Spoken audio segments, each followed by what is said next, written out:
Hello, everyone. What is going on? My name is Timpedia, and welcome back to the TNT podcast, episode 193. Wow, 194. so No, I enthusiastic. missed. I read last week's You episode ruined number it. as. No, I swear it's 194. I was miscounting. Mhm. Oh God, I'm sorry. It's 194. I swear. What are we doing? Oh, it's the best of the year, 2024, end of the year. We're gonna. Yeah. Whoa. We're proud to present the TNT Awards tonight. Yeah, because Yeah. We have next week awards? is Christmas Eve, and the one after is New Year's New Year's Eve, and Eve. we ain't recording on either of those, so we'll be back Yeah, so- in January. I thought you were about to say June. I was like, wow, that's quite the hiatus. What? What?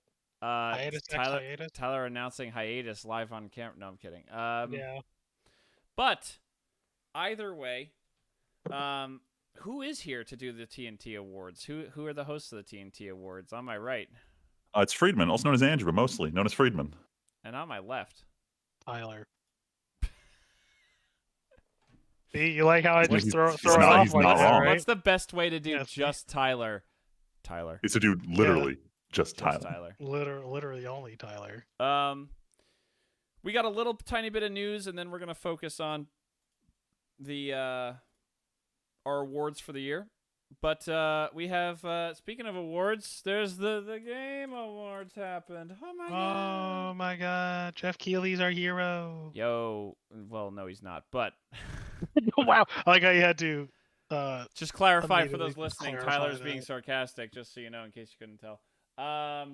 You know, I'll say, hold on, before we go on to that though, Uh-oh. as much as we give, yeah, I know. No, I know. Go ahead. As much as we give shit to Jeff Keighley, it is nice that he gives recognition, and like that whole team helps give recognition to video games. Like it helps make the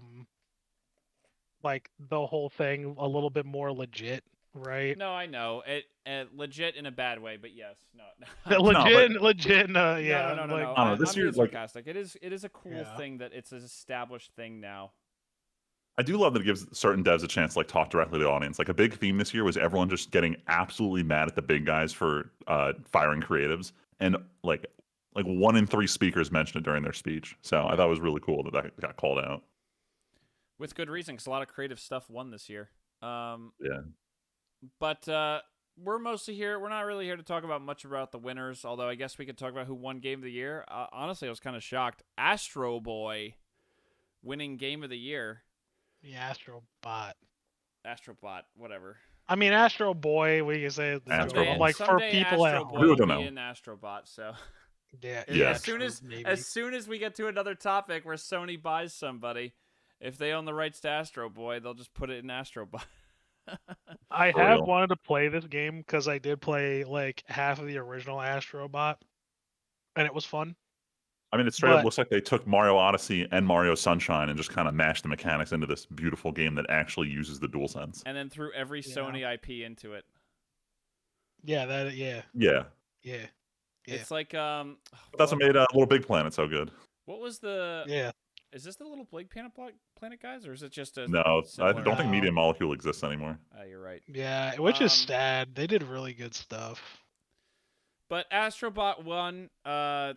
All I was exposed to this game was Donkey's video, but it looks very charming and cute and fun. And hey, I'm down for stuff like that winning. Kind of glad that Elden Ring DLC got nominated but did not win. That would have kind of been a little lame if they had won yet again. I I think don't the know- fact that it got nominated was kind of lame. But So I don't know if you guys were Yes. watching, but we they talked had about that though last time. Yeah. they had the 2 Muppets there who were always like up in the stands mocking people, and most of their jokes were pretty shit, except the one that like got me actually laughing is they brought up can you believe DLC got nominated? And someone's like, next time they're gonna have lifetime achievement awards to pre-order bonuses. And Damn, I thought that was the funniest joke they delivered all night. that's pretty fucking hilarious. I will say, is it almost a meme at this point to bring those guys in to do like riffing jokes sometimes? Absolutely. Like I feel like this has become a thing in the last few years. Is like anytime the Muppets could even come up, it's like, oh, let's bring on the guys who heckle people. Ha ha ha. It makes whatever event you're at with like Mystery Science Theater. Like you just Yes. have the joke commentary of Oh, something. stop! Now you're making me want to go watch MST3K again. One of my man, that would win show of the year almost every year of my life if that show could be on this list. That and Twilight Zone, they'd be vying for the top spot all the time. Anyway, but there was also a bunch of announcements because of course there is. It's just like it's the Game Let's be Awards. real here. We have, It was mostly announcements. We had like Mostly. an hour of trailers, and then Keeley comes on. He's like, "All right, real quick, I'm gonna shout out best new IP, best soundtrack, best RPG. Let's get back to the trailers." And he did this in the span of like 30 seconds, and I was like, did he do the thing again where he doesn't actually present awards from on stage? He's just kind of floating off to the side and just "Yeah." He like approaches one of the cameras like in the audience, That's reads all so three of them off, and then cuts weird. back to the trailers. That's It was so like wild. And it was like, did you forget why we're here, man? yeah, it's the game, and it's Freeman. Honestly, I think part of it is because we're kind of in this post E3 world. Where this is E3. Yeah, well, it's not that this is E3. I think it's more so just that like this is something like there's not that many actual like oops everyone is here gatherings anymore. Like everyone has their own summer show thing. Yeah. But there's no more oops everyone is in this room together other than this.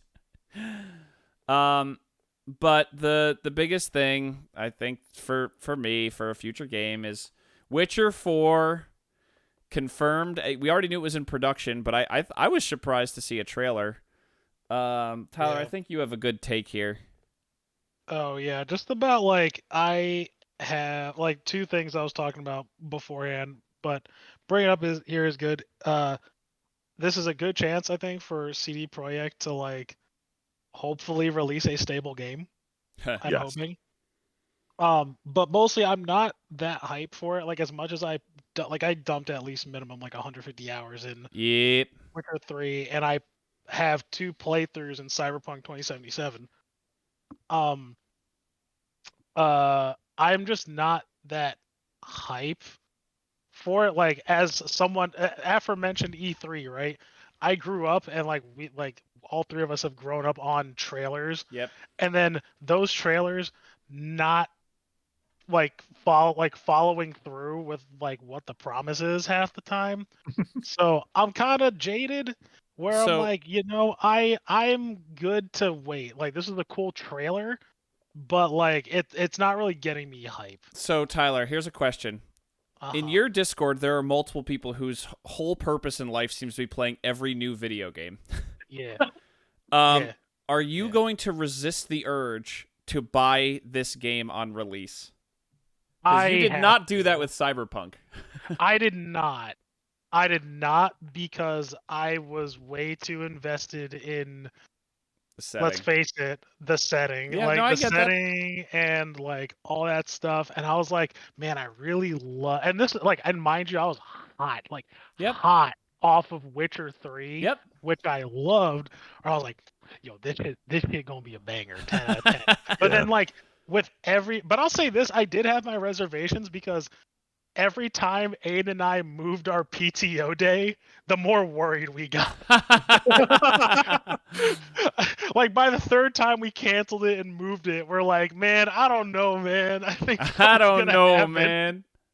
Like you just saw like, I think it got to the point where like our lead was like, oh, did Cyberpunk get like canceled again? Or like, did it move again because you guys moved your PTO days? We're like, yeah, leave me alone. I don't want to talk about it. But I only ask because I know that there's going to be a bunch of people over there who are going to be like, "Oh, you shouldn't pre-order," and then they'll just play the game on like day one. Day one. I'm at the point where like. Oh, go ahead. No, you go. Honestly, that's my Discord's MO. They're like, oh yeah, like I am buying that day one. Next thing you know, we ain't no normies. 3 or 4 fucking heads during the workday playing that game. And I'm like, okay. And then I'm like, yo, what happened? I thought we weren't buying this. Shut up. It's not that bad.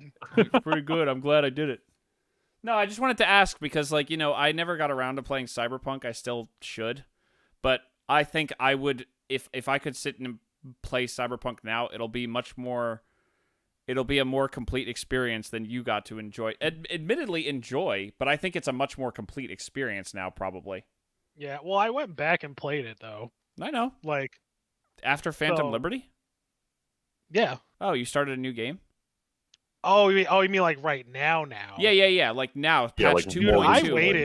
I Because waited. the new like, patch just came out like what, a week ago? There was another new patch that was like a whole new thing. Oh, that new patch. Oh yeah, no, I didn't play with that. No, new no, I patch. know that, but I'm saying like we're so far out and the game is still getting improved on. Like I'm glad I didn't play Witcher 3 when it came out, because that game is an absolute banger for me because I played it so much later than release.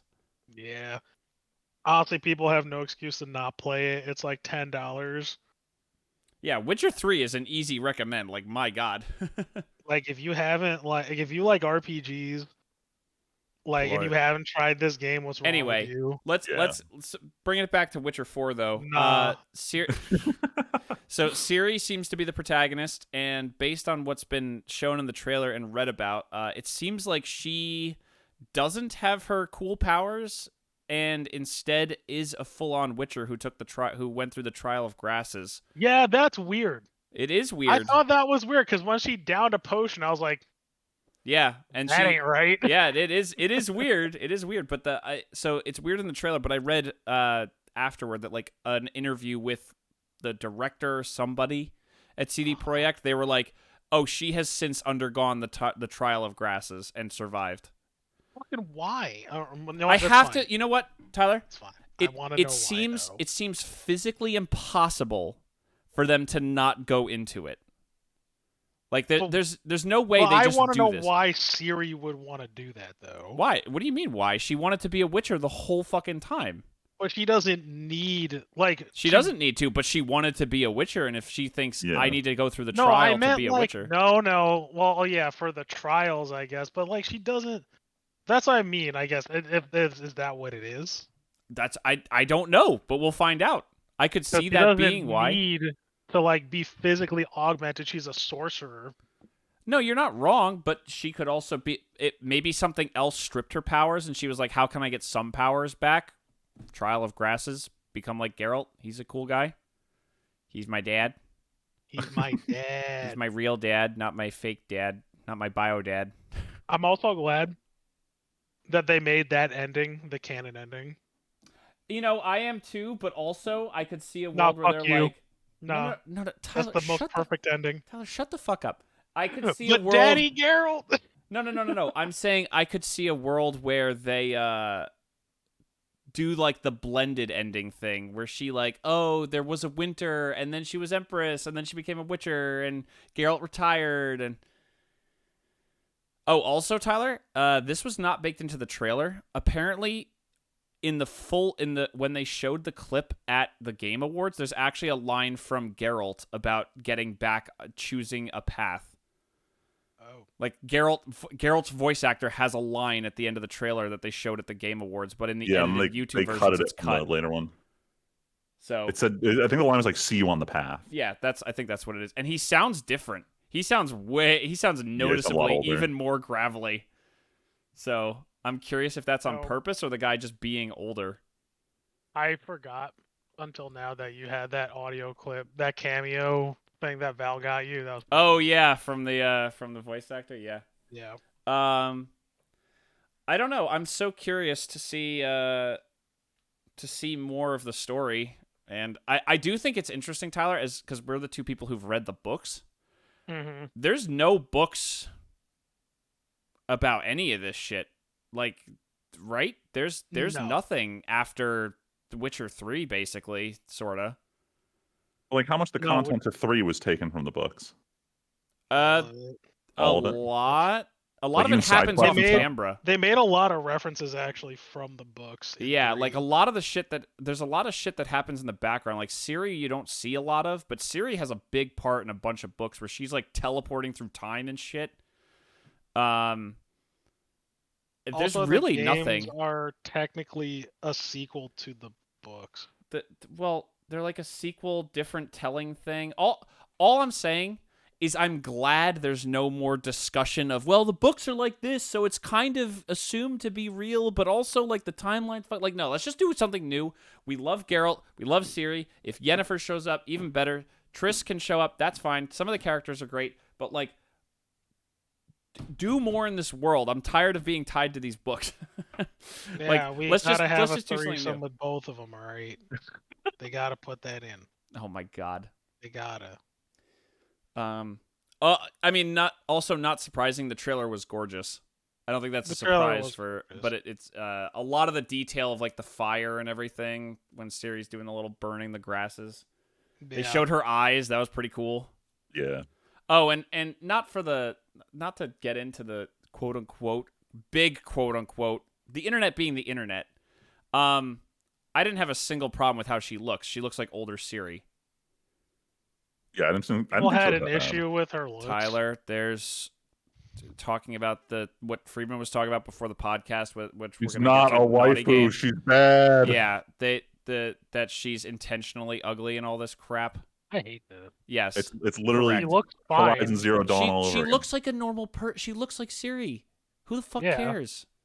It's stupid. It's absolutely brain damage stupid, and I will not hear any other side to this. I just been bringing it up because I saw that's all you see on. You either see people saying, "Oh my god, woke" or whatever. Yeah. Or you see people going, "Everyone saw this woke. It's so stupid." Like there's just so. I hate the internet a lot I don't of the time. understand what's woke about it. I want to get off Reddit. That's what I wish there was an Tell alternative me to what's Reddit. woke Do about. not. I wish No, there I was an need to alternative know. to Reddit. Just go to Reddit. I Just need go- to know why. All right, fine. Tyler, don't. You don't want to know why. Freeman. No, I do know. Freeman, why don't you compare some RPGs? So yeah, there was a lot of debate over whether ReFantazio or Final Fantasy VII was going to win, and in a shocking twist of fate, ReFantazio won RPG, and then Final Fantasy VII won soundtrack, which I'm very much in agreement with here. I've never played ReFantazio, but I'll tell you, it's a way better game than fucking I knew Afterworld. Tyler was going to say that. Like, as soon as actually, you started dog. talking, I was like, this is where it's going. All in all, I have some problems with ReFantazio, but as an RPG, I think it's a better RPG. Now, if you ask me which one's a better action game, yeah, 7's probably a better action game. No, If you ask me no. which one's a better minigame collection, then do I It's still just with a the better soundboard? game, dude. Isn't the I better do, yeah. game? Final Fantasy VII was definitely the better minigame collection. God damn it. No, wait. Yeah. He still had it. But yeah, it was annoying because that was one of the categories where with soundtrack they did like the big build up to because they had this medley played on orchestra. But like best RPG was one of those quick, like we're gonna rapid fire these real quick and just get back to the trailer for blah blah. Oh, wasn't there a song from Arcane performed? I didn't. There was. Oh, actually, that's another award we can talk about real quick because it's actually shows. Snoop Dogg dropped the first single on his album, and then the album dropped after his performance at the Game Awards. That's okay. I was gonna say that Fallout beat Arcane for best adaptation of the year. Kinda. Oh my god, I watched that this year. That was also a really good show. Yeah, Fallout was also this year. As someone who's working his way through Arcane and loves Arcane and also started Fallout, I'm not surprised because if you think about adaptation, like League is adapting a story that barely exists. Yeah. And it's doing a lot of cool world building, but it's not drawing on that much from the game. Whereas Fallout seems to have nailed the fucking game world like perfectly. So I kind of, from the title of the award, I would actually see that. Are non-gamers watching Arcane? Because I know non-gamers are watching Fallout. Freeman, not for nothing. I was going to ask you about it because I'm not going to watch it in case he fucking spoils stuff. But Giga put out a video that is doing pretty good today about Arcane. Oh boy! So it's definitely reaching other people. Where you're still waiting on Leslie to watch it? Yeah. All right. All right. I'll be careful not to spoil anything. We can't say anything. We can't say nothing. I can walk away and go get water if you need me to. I don't mind. I mean, the only no spoiler I could say is that the lesbians bang. But Yeah, that's why Leslie's excited to watch it. What about the last thing so we can be done with the Game Awards? We've been on this for almost 20 minutes. Controversy. So this one, I like my personal controversy was they hype up like, this game has been worked on in secrecy. So I'm like, okay, so it's not GTA 6. It's definitely gonna be the Persona 6 trailer. Like we know nothing about this game. That's why Freeman's mad. It wasn't Persona 6. But like the opening scene is they're in space, and then it cuts to a TV, and the TV is playing what looks like this 80s anime. I'm like, is Persona 6 in space? And then it cuts to like a very realistic person. Like, oh, it's not Persona 6. We're getting nothing again. And then it was Naughty Dog hyping up this. It feels like, how do I put it? It's like Guardians of the Galaxy, but it's also like Jedi Survivor at the same time. I mean, I'm down. Why I are you want to see sighing, Tim? my thought on this Don't is play Naughty Dog I games. can't wait for the gameplay trailer. I want to see what the actual gameplay is because I feel like yes, there's a lot of product placement. Yes, it's not a waifu as the main character, but I like the vibe, and I want to see if it translates to the gameplay. No, I want to know Nice. why Tim's upset all of a sudden. No, I don't even know why. What? I just What? no. Why'd you Freeman said Guardians of the Galaxy, and I'm like, it flashed me back to how thinking back used on to how love this it. is like the second year of watching literally nothing Marvel related because I'm so burned out on it. So just hearing that is like the Marvel quippiness that infiltrated everything after Guardians kind of started that. Yeah, That's all it was a reaction to. It's nothing to do with the game. I have not I mean played a Naughty it's more Dog the game in a aesthetic, very not the long time. tone. But No, I get it. I get it. I mean, I think it's space games are cool. Yeah, I like space games. I like Naughty Dog games, except for, well, Last of Us Part 2 was a shit story, but it was a really good game. Uh-oh. What? That's more controversy. Is it? Am I not woke enough? That's I'm how I don't sorry. fucking know. it's a very lukewarm take. Speaking of woke, why don't we all wake up and smell the non-Overwatch?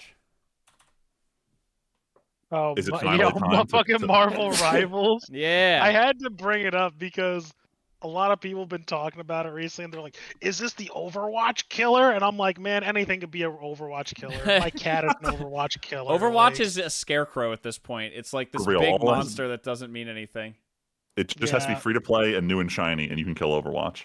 Yes, which this is. It's actually really funny because all of these like Who characters are just reworks of Overwatch characters. who developed this, by the way? Is it a Chinese company? It is. Okay, that's fine. Because I keep seeing this Chinese thing about it, and it's like, okay, apparently it was NetEase, developed. yeah. Oh, Yeah, NetEase. Okay. NetEase. Yeah. Who is the Chinese operator of Overwatch? Or sorry, was. Yeah, I was gonna say probably was, and this probably went into development officially the minute they lost that deal with Blizzard. Yeah, they used to be the Blizzard guys. They're like, hey, we already have the code for all these different abilities. What if we just cut and paste this one over here, this one over here, and hey, Marvel's got a lot of money. They want to make some money in this field. Let's take it. Right. Tyler, you said it's pretty fun though, right? It's fun. I don't think it's a good game though, really. Is it like does it just remind you too much of Overwatch and you're done playing Overwatch? No, it's not even that. Like it just like some about the gameplay, it just feels like things don't have weight to it. I have everything's heard floaty. this floaty thing before. Yeah, it feels super floaty. The movement feels floaty. The attacks don't feel like it doesn't feel like I'm hitting anything. Whereas like in Overwatch, like you can feel like the kathunk as you're smacking somebody with Reinhardt or like pick another melee character, right? Or like even shooting. Like I'll shoot as Punisher in this game and it just doesn't feel like I'm hitting anything. Like I don't feel like there's a lot of good feedback. Is my major complaint about it and why it doesn't feel fun to me. I've been playing it because my friends are playing it, but that's as far as it. Like I would never solo it. Gotcha. But yeah, that's really it. I think it looks really pretty. Nice. Yeah. So I don't know. You guys, I guess you guys aren't probably interested in either. What, Marvel Rivals? Yeah, I'm just not really down for another Overwatchy thing. I've had my fun with arena shooters. Like if I was gonna play one, I don't like Valorant barely counts. It's more of a competitive shooter. But like I would try and play something else rather than just jump into like the new hotness. Yeah. If anything, after seeing the trailer for Splitgate 2, I'd look forward to that game coming out. Whoa. I didn't know anything. Portal. I didn't know anything about Splitgate 1, so I saw the trailer. I'm like, wow, why has no one done this game before? And like Splitgate 2, I'm like, oh, they did this game before. Yeah. Oh wait, they did do it before. Yeah. Yeah, there's just Halo with portals. It's fun. For real. But I they got think of sliding Portals. mechanisms now because everyone's got to have it after Apex.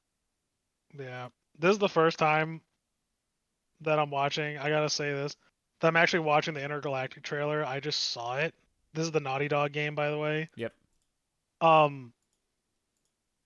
buy it day one because of the aesthetic. I know I didn't learn my lesson. I did not learn my lesson. It's Cyberpunk all over again. Dude, it looks like the attitude just looks cool as fuck. Like it looks like it's gonna be cool. I just want to see what the gameplay looks like first. They were literally, dude. They were like, "Yo, people love the alien aesthetic.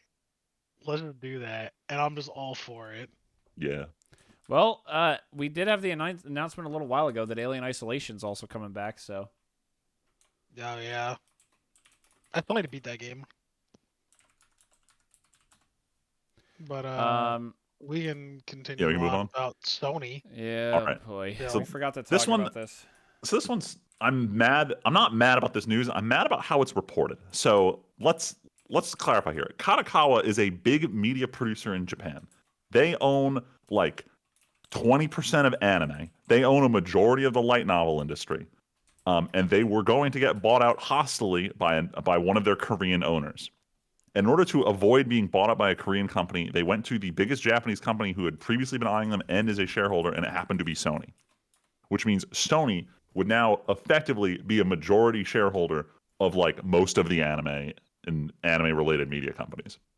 Now, Western folks don't understand how media publishing works, and they say, wait a minute, the company that owns FromSoft is getting bought by the company that makes the PlayStation 5? And that's all it's getting reported is that the PS5 division is buying FromSoft. I'm like, that's not what's fucking happening. And it's not that Sony's doing a hostile buyout. Kadokawa is forcing a cheaper sale to avoid a hostile buyout they don't want. And no one will shut up and like, why is this not going to the Supreme Court? Not the Supreme Court.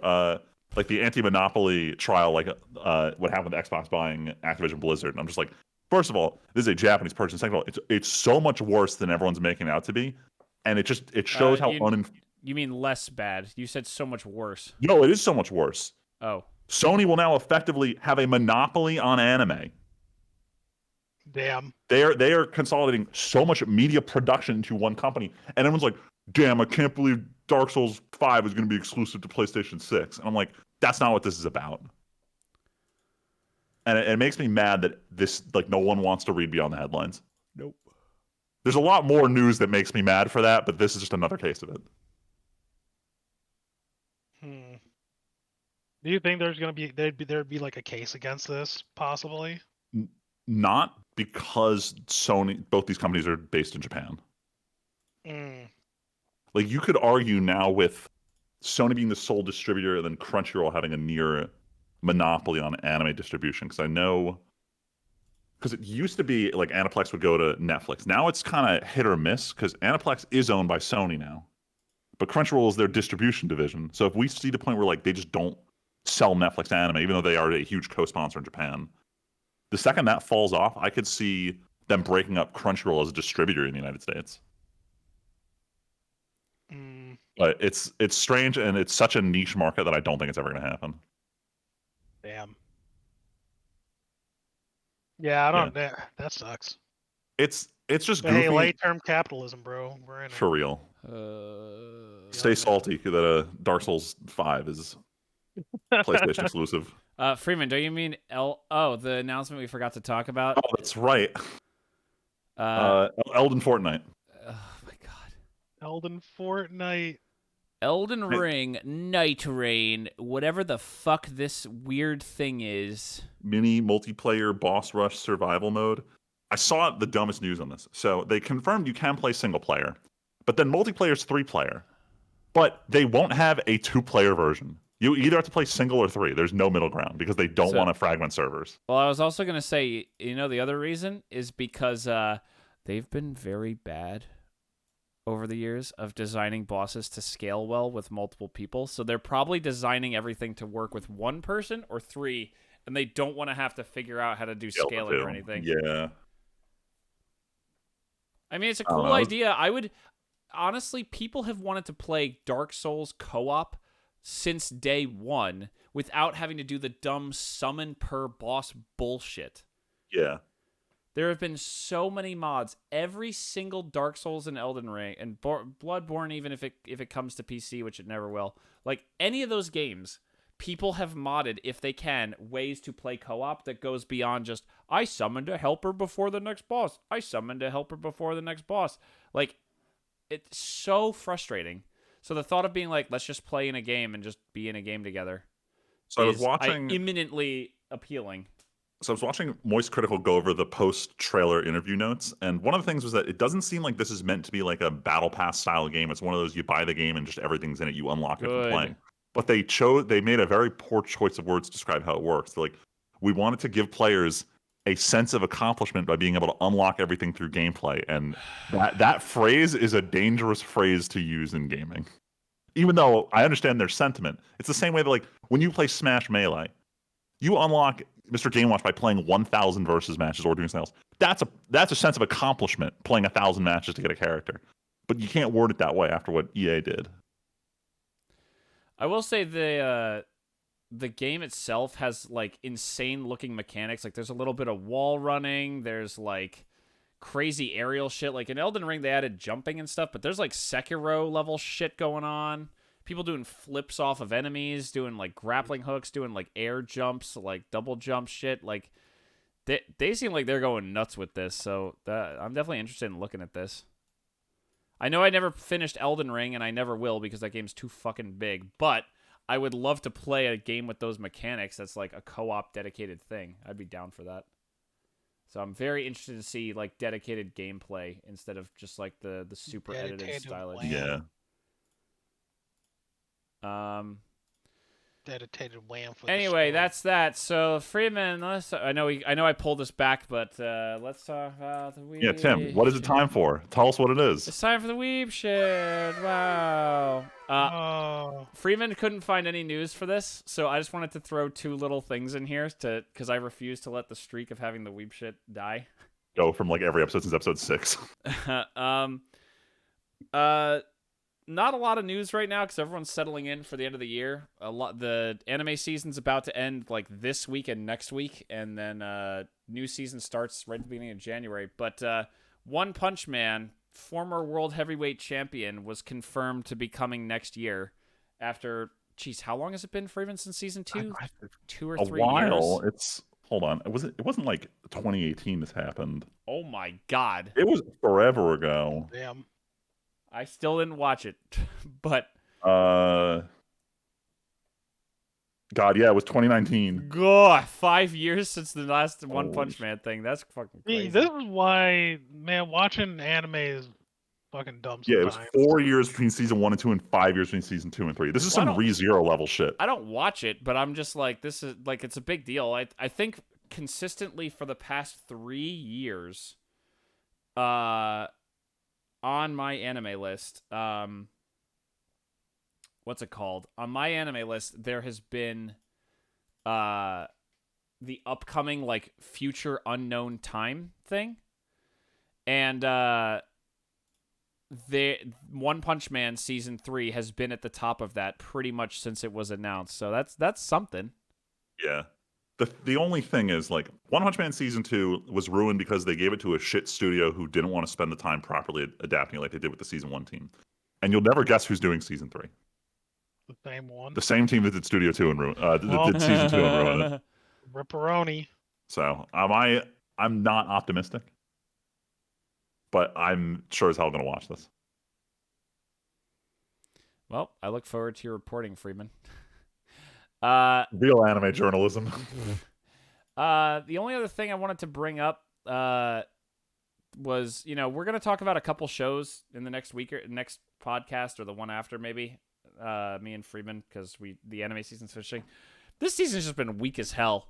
Yeah, on Reddit, the karma for the different shows have barely broken 1,000. Like the top 10 last week, I think, Freeman, only like the top 3 shows had broken 1,000 karma on Reddit.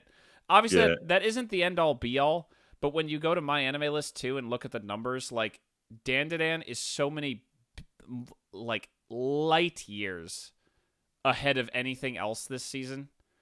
And you look at what's like in second, it's a lot of like sequels or like One Good Romance kind of thing, like really nothing topping the charts. So yeah, this is the weakest season we've had in years. Yeah, this is a very weak season, even with some good shows.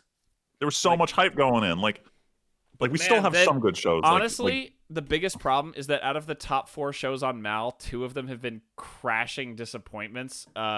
Uzumaki turned into an absolute disappointment for everybody.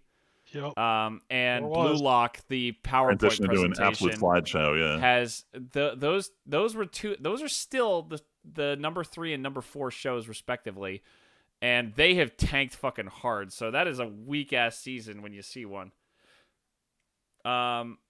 Next season looking to be a little stronger.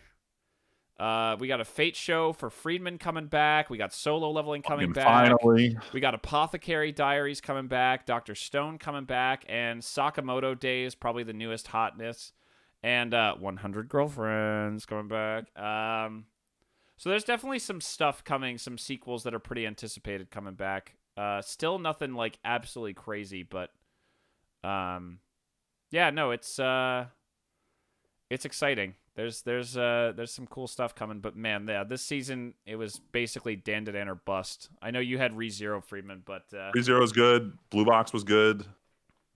Blue Box is good. We're not close to finishing it. How's No, Blech but it's been, been- Freeman? it's been- You and Val have stopped watching Blech. Like if you get rid of the concept of the writing being shit, everything else about this season is phenomenal. Like the production is great. It's just dog water source material. Dog water. Orb is the one show that I still want to pick up from this season. I'm like 5 episodes in. I still think it's worth a shot. It hasn't quite grabbed me. Like it's got the tone of Vinland Saga, but it doesn't have the right appeal of Vinland Saga. So Gotcha. I'm giving everyone everyone a try, but not a everyone will love kind of recommendation. And then Shangri-La's been fine, but outside of that, really not anything blowing anybody away this season. So I just wanted to touch on that, but hopefully we start 2025 with a stronger season. I'm trying to think if there's anything beyond that, like Fire Force coming back eventually, Windbreaker coming back. Like there's gonna be some ReZero coming back. Wait, After really? it took a very strange hiatus this season. Oh, Like it took an 8-week hiatus, not a full season. Like they're gonna come back a month into the next one. sorry. I just opened Mal and was looking at Spring 25. There is a show that looks like it is literally using the Mushoku Tensei color scheme in its title. So I thought it was more Mushoku Tensei coming next season. God, I wish. Like 2 seasons. Anyway, that's enough of Weeb shit. That was very, very quick. It was 5 minutes. But now, before we get to our best of the year, we're just going to close off our last normal category. Stuff that we watched and played that's not making our best of the year, but the last watched and played stuff. Well, actually, we'll talk about it. Next podcast, we'll finish off this year. But what is some stuff, guys, that we watched in the last 2 weeks? I think I got the opening one, so I'll go through these pretty quickly. Interstellar came back to IMAX for its 10th anniversary, and I still managed to avoid watching this movie because I wanted to see it in theaters when it came out. I didn't, and I always felt bad that like this is one of those Christopher Nolan movies you got to watch with a good sound system. So hearing it was in IMAX, I went to go snag tickets like the day they finally confirmed it was going to be at Garden State in New Jersey, and it was nearly sold out at every showing. Yeah, but that's this crazy. was amazing. The IMAX experience of this movie was phenomenal. I loved it. I think I gave it Yeah, 5 it stars was, on wasn't it? Letterboxd. It was really good. It's up there. I'm not sure where I rank the Christopher Nolan movies, but this one is contender for number 1. It's actually really funny because I told Michelle because I was like with Michelle. I was like, oh my god, because I was looking for movies I wanted to watch. I was like, Interstellar's coming back to IMAX, and I was like, I don't know if anyone's gonna go. And I was like, yo, Freeman would go with me. And then all of a sudden you bought tickets already. I'm like, son of a I'm bitch. sorry. Nah, it's cool. I'm glad you enjoyed it though, because I got to see it when it came out on IMAX the first time around. I still also have never seen it, so I'm sad I wasn't able to go to the IMAX thing. Man, it's so the good. second you invest in like serious speakers for your basement, consider doing a watch. Freeman, I got my sound bar. I don't know until I don't have any children under 10. I don't know if I'm going to get a better sound system than that sound bar. All right. One day. Moving along to shows. So I think last time we'd watched, I had finished watching WandaVision, and I liked it enough that my other friend was like, "You should watch the sequel, Agatha All Along," which I'm not gonna lie, it's a strange show. It doesn't feel like Marvel at all. Like the closest it has is to passing references to things that happened in WandaVision, but it's very much like its own thing. It's like, how do I describe this? If I asked you to picture a person, when I say the word witch, who do you picture? Like as a real person? Like, what do you I'm mean? describing a real type of person who exists in the real world tonight. I say a witch. Who do you picture? Like the from Wicked, honestly, to jump ahead. Yes, the kind of people who would go to like Lunar Fair and love Wicked. No, Like okay, I this get is what you mean. this Yeah. is this is the target audience for this show, and I get it. This is very much made for them. I'm enjoying the show so far. It's not bad. Music's actually pretty good, but so I'm enjoying it. Now they finally gotten to the point where they're doing the WandaVision thing where something will happen, everyone will transform, and they look like they're from a different era. So there's still a connection to WandaVision, even though the plot isn't necessarily one-to-one connected, and there's none of this television stuff going on. But all in all, I like it. I'm at the halfway point. And I'm not planning on dropping it, so I'll probably by the next alright. time we record, I'll be done with it. Cool. And then Yeah, I'm definitely curious. How much did you like WandaVision? I liked WandaVision. Like, It's not like a 10. I thought it was like a 6, 7.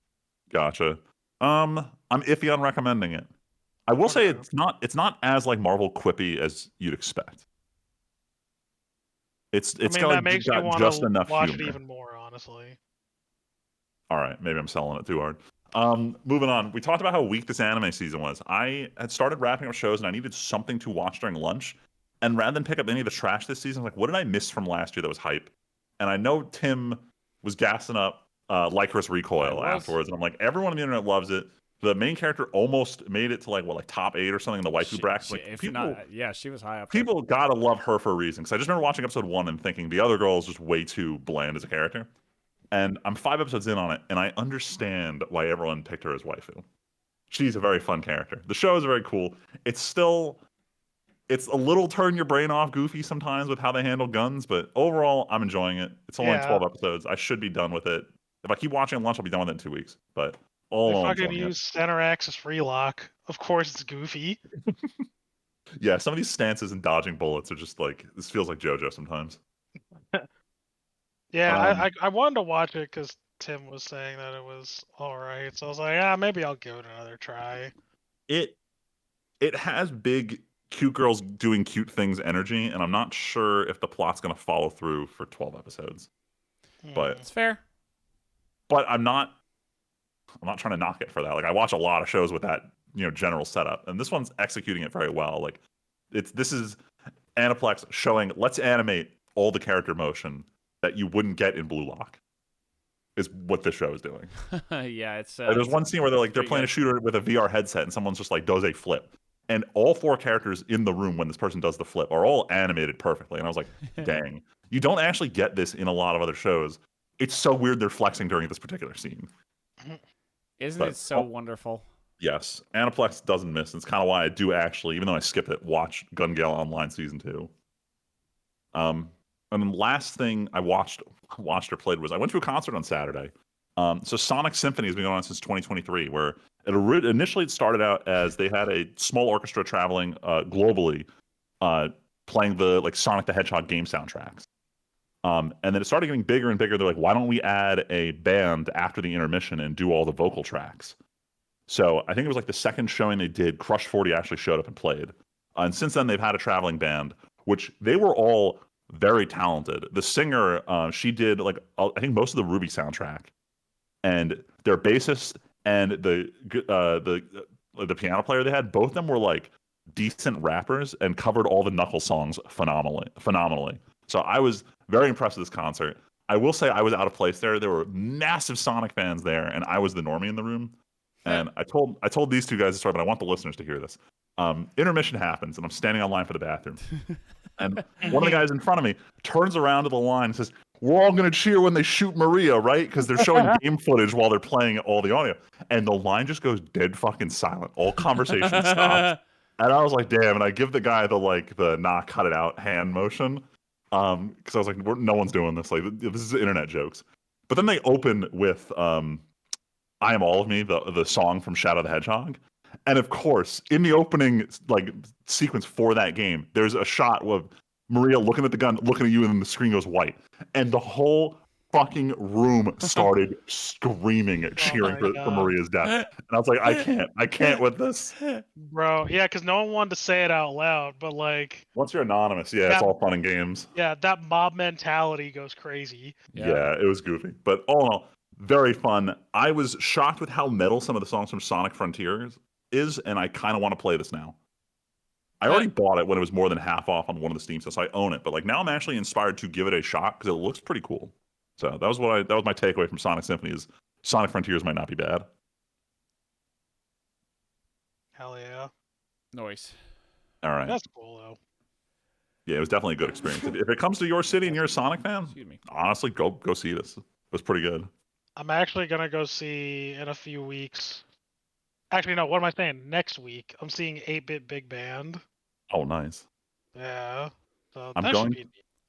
I'm actually going to go to one more of these like symphony over video footage type concerts again because at NJPAC they're doing one in May for the Naruto soundtrack, and Oh, like God. low key, Naruto has like some of the best orchestration.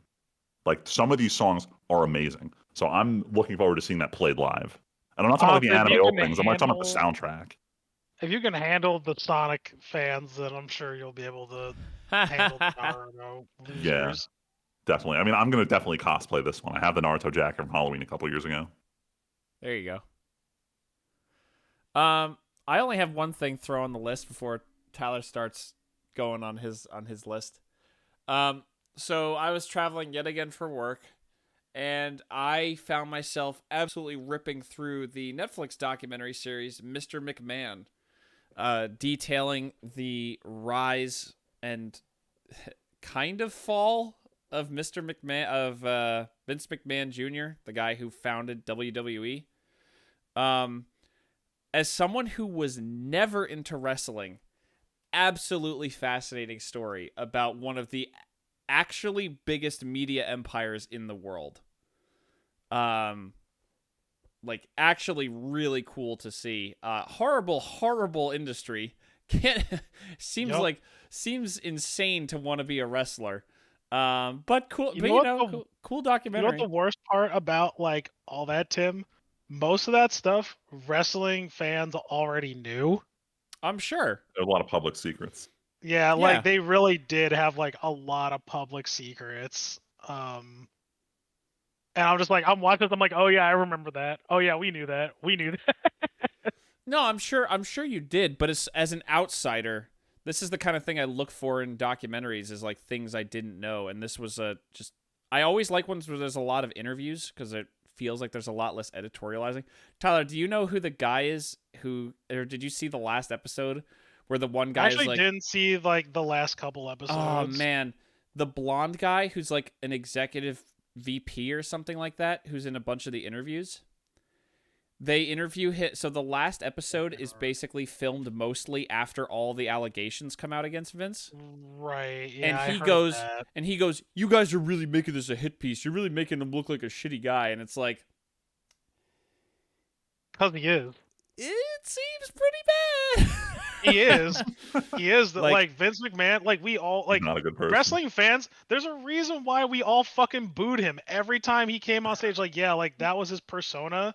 I thought it was just a gimmick the whole time. Nah.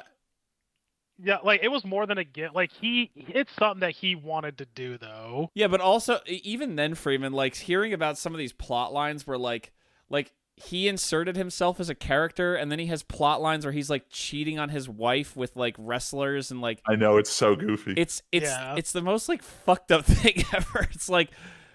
I mean he's the villain and he's playing a part, but also like it's not. What's the way to put it? I know it's kayfabe, Tyler. Oh God. But it just seems like. It seems like so much for people wrestling in a ring, I guess. Like it's not like I don't know. I'm so not in that world. I can't even comment on it. It was cool to learn a lot of this stuff. It was cool that they got a lot of wrestlers like The Rock and they got John so Cena. Many people. I'm surprised they got all the people they got. There's a lot of old wrestlers in it who are still alive. Like what's the guy, Tyler, with the spitting thing? What's his name again? Spitting thing? The guy who spit Stone Cold? Is that it? The guy? No, I thought it was like Bret or like Hart. Oh, Bret. Oh yeah. Oh my God. Yeah, Bret I know what you're Hart talking or something. About. No, Bret Hart. Who's the guy who spit on Vince in it's like the Montreal, like the something, I don't know. But there was a guy who, like, there were people who objectively did I not was like, like if Vince. Bret Hart died. No, I know it's not him. It's isn't it his brother? Isn't Oh it his yeah. brother? Yeah. I can't remember. Yeah. That It sounds regardless. WWE. Regardless, no. This is like a guy jumped and like there was faulty equipment and he died, and his brother had just left like a year ago. So there was like the conspiracy that Vince had the guy killed. Oh, jeez. But no, it's wild to see like the rise and fall and like the back and forths and everything like that. Especially when they're talking about what's the other one, the one that Ted Turner owned. The other wrestling group Of that the like WCW. yeah. Yeah. And like the new NWO and like Hulk Hogan and everything, like it's a wild ride seeing the development of wrestling as into what it is now. They talk about Trump showing up in like the old and Oh yeah. that's all crazy. So anyway, I just thought it was a cool documentary. I'm very bad at knowing how biased it was, but it was, as an outsider who knows nothing about wrestling, it was very cool to, or has like a very passing knowledge of what wrestling even is. It was really interesting to see these people come on and talk about like, yeah, Vince is kind of a scumbag, but he's got your back though if you make him money. Like, yeah, that seemed to Wild. be like the consistent gem. Vince, oh no, it was Vince also will Bret do Hart, anything yeah. to make his business successful. Anything. Also, he talks about sex a lot. Yes. Man, fucking Attitude Era wrestling was a fucking time. And that was the last time wrestling was good. Oof. Yeah. Savage. And you know what? Not a hot take. Yeah, I would People- say a I lot don't of think this is people a hot do. take. I've heard this No, a lot. yeah, I'm not surprised. And I'll never forget it too. Like, it wasn't that long after they changed it to WWE, when they moved Raw from a 2-hour block to a 3-hour block. And everybody was so excited. We're like, yo, we're getting 3 hours of wrestling? No, we got 2 hours and 2.5 hours of bullshit plot. And we got maybe 20 minutes of wrestling. People was dancing like, around yeah, in the fuck ring, grabbing mics, yelling at each other. Wasn't that what you Yeah, were for, dude. Tyler? It was fucking terrible. It was awful. And I remember I went to because like, I don't know, my sister and my dad were still watching it, and we went to a live Raw event. Ooh. And I mean, it wasn't my first one. It was still cool. But like, I'm just like, man, this is the lamest shit I've ever watched. Like, man, it used to be fucking gruesome when I was coming up. Like, Damn. we didn't know like what was gonna happen next. Like, there's no more Hell in a Cell. There's no more like these like throwing people on a bed of tacks bullshit. Like, There's you none of the don't real get that. danger. Yeah, I want these guys fucking themselves for my entertainment, damn it. Jeez. But yeah, also like there was something else about like the Attitude Era that was like, it was just so wonky. Like, you tuned in every week and you really didn't know what the fuck you were gonna get. I remember seeing when I was young, my dad took me to see SmackDown when I was like fucking 10. That was awesome. I got to see The Damn. Rock wrestle. Really? Yeah. Yeah, like obviously before he was like Movie movie star. star. Yeah, that was a key. That was one of those key moments. Was Key it? moments. Key memories. There you Core go. memory. Core memory. Core memory. Yeah, that was a core memory. But yeah, I'm glad you like that, or at least like got Yeah, no, it's introduced very to cool. that. You got to see a glimpse into a piece of Tyler's childhood. That's cool. Yeah. I had off last week, so I literally did fucking nothing. Solid. I did watch movies like almost every day though. And I'm just gonna rack them off and just say whether they were good or bad. I watched the Dark Tower movie finally Ooh. because my curiosity got the best of me. Man, that has to be legitimately the worst adaptation I have ever heard or seen. Yeah, it's the worst thing I have watched in a long time. And I didn't realize, actually, I did not realize the movie is actually a sequel to the books, which was never really advertised. And anybody watching this movie who never read the books wouldn't even understand anyway. But even if it Dang. is a sequel, none of the world makes sense. I could go on about it, but I'm not because this movie sucks. Just avoid it. Not worth. Got it. I watched this movie called Dark City. Have you guys heard of it? Nope. Dude, Tim, this reminds me Oh. of one of those like mid 1990s, like late 90s point and click adventure games where like the setting looks Whoa. really fucking weird and it has like a self-insert like main character with a choose your own adventure like ending where you save the Whoa. world or not. It's really funny. Damn, Tyler, I you really watch liked so it. much stuff. I just cheated and looked ahead at your letterbox and saw You looked at my letterbox. there's so many movies. Wow, this. Oh my God, there's the letterbox picture. Stop Freeman. spoiling yourself. No. The letterbox picture for Dark City is literally a room with about 40 people, all in dark leather trench coats. So yeah, I see what you mean. It was made in '98, so it does seem like peak '90s. Dude, it is. When I tell you it's peak 90s, it's peak 90s. Also, you know it's going to be good when the same guy is the director, producer, and writer. Yes. And it's a guy Dude, I've never like heard this. of. This is a movie that I would only recommend to like maybe a few people. Like, I don't think it's like objectively good, Sure doesn't look like it. but I like But it's it a enjoyable lot. to a select audience. Like, I would watch it. Like, if you'll notice, I liked it, and You know sure what that did. means? I see that. Oh, I know what that means. It's got that little heart next to it.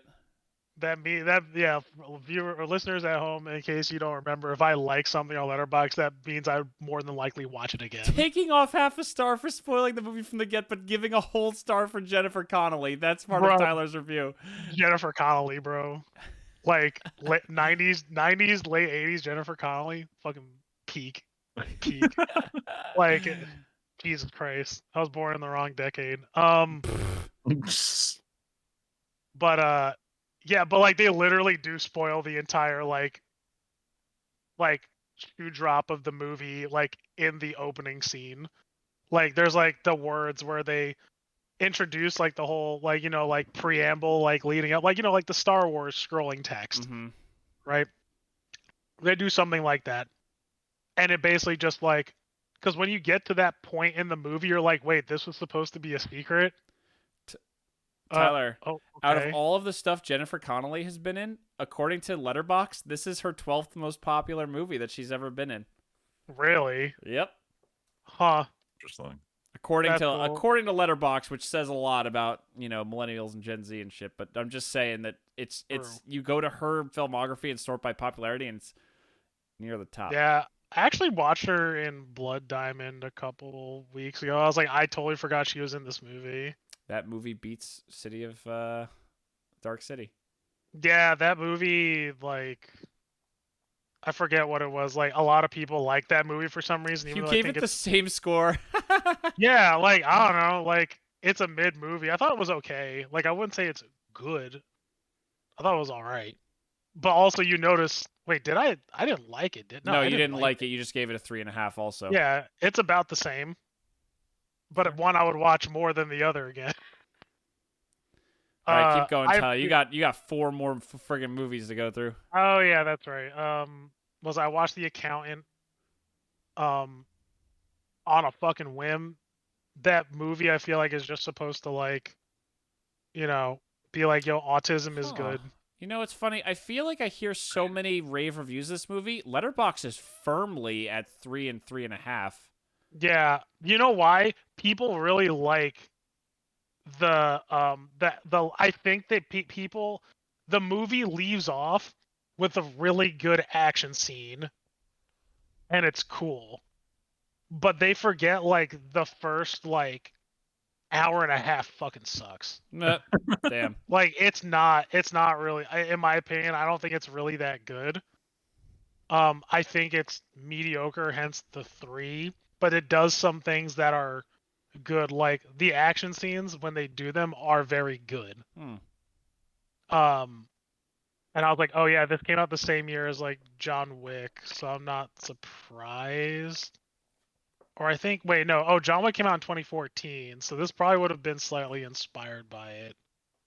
But whatever. I don't really recommend it unless you're a dad, so maybe you, Tim. Unless you're a dad, Jesus. Yeah, like, dude, it's a dad out of 10 movie. Like, you watch it, like, it's All right. it is. Speaking of the least dad out of 10 thing, Tyler, I'm gonna go get water because I'm losing my voice and we got a lot of shit to talk about. So That's fine. I'll do your run. next movie. I'll be right back. Okay. Yeah, I guess I might as well just go through like the rest of my movies. I'm I gonna watched. ask you about your next one though. Oh yeah, because you're on it. Yo, Wicked is a fucking bop. Is it good? All right, because my sister was obsessed with the Broadway show when we were younger, so I saw it on Broadway. Not gonna lie, great show. So I was interested in going to see this one. So I'm glad you enjoyed it. Yeah, actually, you might see my rating on my diary didn't change. I originally gave it a 4. I actually went back to give it a 4.5. Oh wow. So my reason for this though is I don't think it's quote a good movie exactly. I think it's just a really good musical. Yeah. If that makes any sense. I mean, I think the movie's fine. I think like actually what am I saying? It's a good movie. For what it's trying to execute, it executes very well. Yes. Yes. I think it does very well. They have extremely good singers playing. And like some of them I learned like I didn't know that Ariana Grande was like doing stage plays at some point. Like apparently she's like has some Before like she was music, she was an actress, even though she's most famous for shit yeah, acting like on Nickelodeon shows. yeah, like on Nickelodeon, right? That was her thing. But yeah, apparently she was like acting, like she's a decent actor. And you know what? She really like stole the show, honestly. Dang. Yeah, like she's really good. The songs are good. I think the structure storytelling is really good. There's like a decent amount of like 3D, but I think it's like I don't think it's bad. But man, yeah, I would recommend this. It's really good. I was honestly really surprised. I rewatched Everything Everywhere All at Once because one of the one woman who's in it is also the main character in Everything Everywhere All at Once. Okay. So, like Michelle wanted to watch it because another one of our friends like recommended it to us, and I have about the same amount of like feeling of it as I did last time, so which is it was positive. But Michelle was very confused. He was like, I don't know how to feel about that movie. I'm like, yeah, that's most people. Yeah, it's kind of the appeal. Yeah. And then yesterday, because I had some time, I was doing some mind numbing tasks at work. My friend from work wanted me to watch Joker Folie à Deux. Oh no. This movie is garbage. Oh, yeah, we kind of This knew this. movie's trash. I figured that was the case, but like talking about musicals, yeah, this is a musical, and I heard it was a musical. I was like, nah, this ain't real. This ain't right. It's a fucking musical. Which one? Joker 2. Joker Folie à Deux. Oh yeah. We're on Joker now. Got it. Dude, this movie was terrible. And that's all I kind of want to say about it. I really don't want to talk about this anymore. It's bad. Also, Tim, you watched Wicked, right? Nope. Val went. I didn't. Oh, really? Yep. Dang. Yo, Someone's gotta Wicked was stay on really Henry. good. I heard it's pretty good. Yo, Wicked's like really Part good. 2 coming in 3 years probably. Yeah, probably. My sister bought all the fucking Wicked cups from Starbucks. I swear, they knew, man. Yeah, They knew. They knew to come on. partner with Come on. Starbucks. Come on. I gotta come say, on, my come on. my biggest complaint out of all of this is that it's happening during the holiday season. So every time I leave my car, I disconnect my phone, it switches back to the radio, and Top 40 is either playing the Wicked soundtrack or All I Want for Christmas Is You, and I can't stand it. I don't want to listen to any of these right now. Oh my god, it hurts so Too bad. much. All the basic white girls take over, dude. I can't. All the basic cycles, all Did 2024 end already? In 2024 end already, By damn. next podcast, it'll have been over. Oh, Yeah. hallelujah. And the other thing I watched, I watched boy. Lioness Season 2, which I thought was great to start off, and then it ended in probably the worst way possible. It's really sad. Damn. It's really, really sad. I'm really upset by it. I don't want to talk about it anymore. Wow. But man, the Day of the Jackal was that's a show. That's a show. Tim, I recommend. I take back everything I said about Lioness, Okay. and I just want you to watch Day of the Jackal. Jackal. Because you Jackal, like James Jackal, Bond. Jackal. Oh yeah. Jackal. This is what you're looking for. Hmm. It's good. Hmm.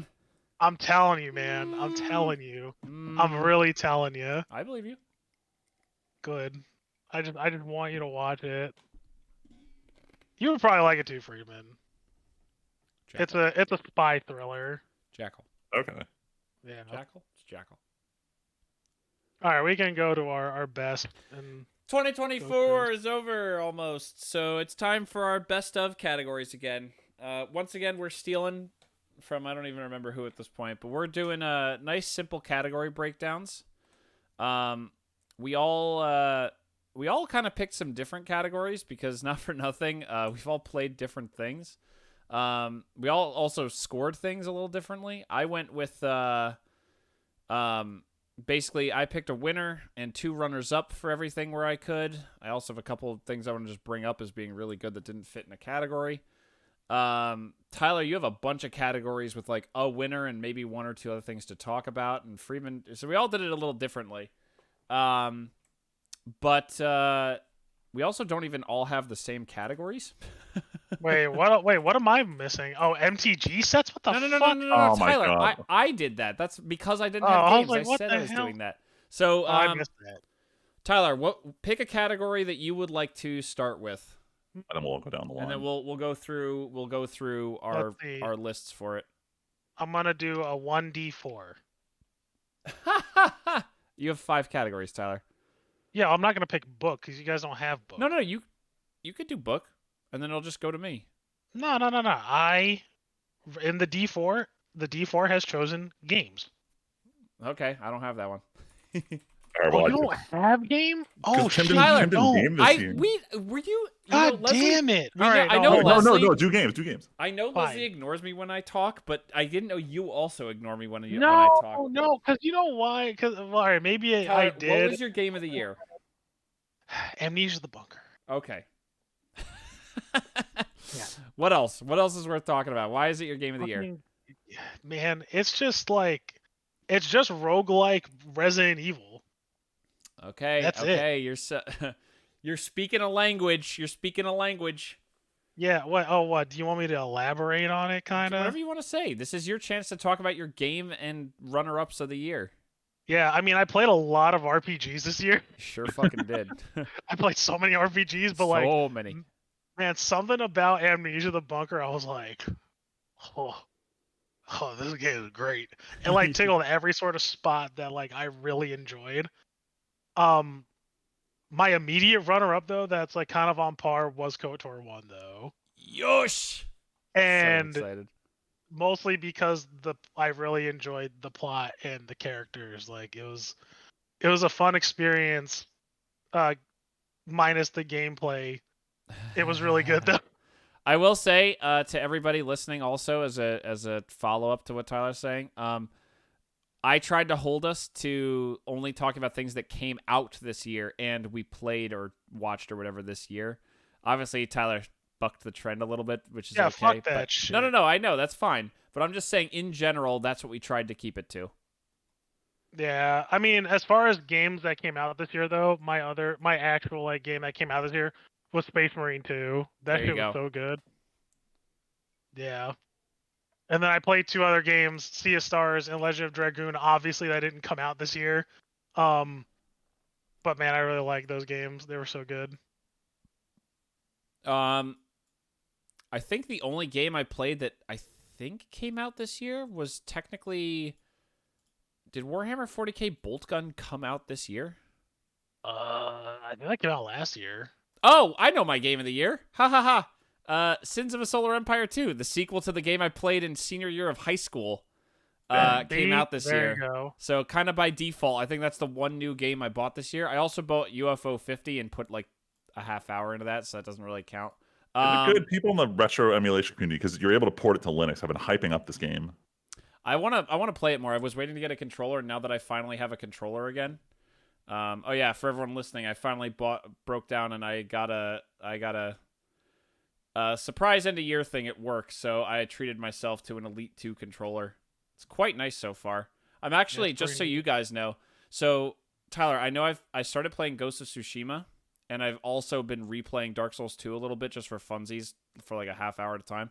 I'm trying out, instead of using all of the bumpers on the back, just one button being a bumper, because so many games have a run button these days.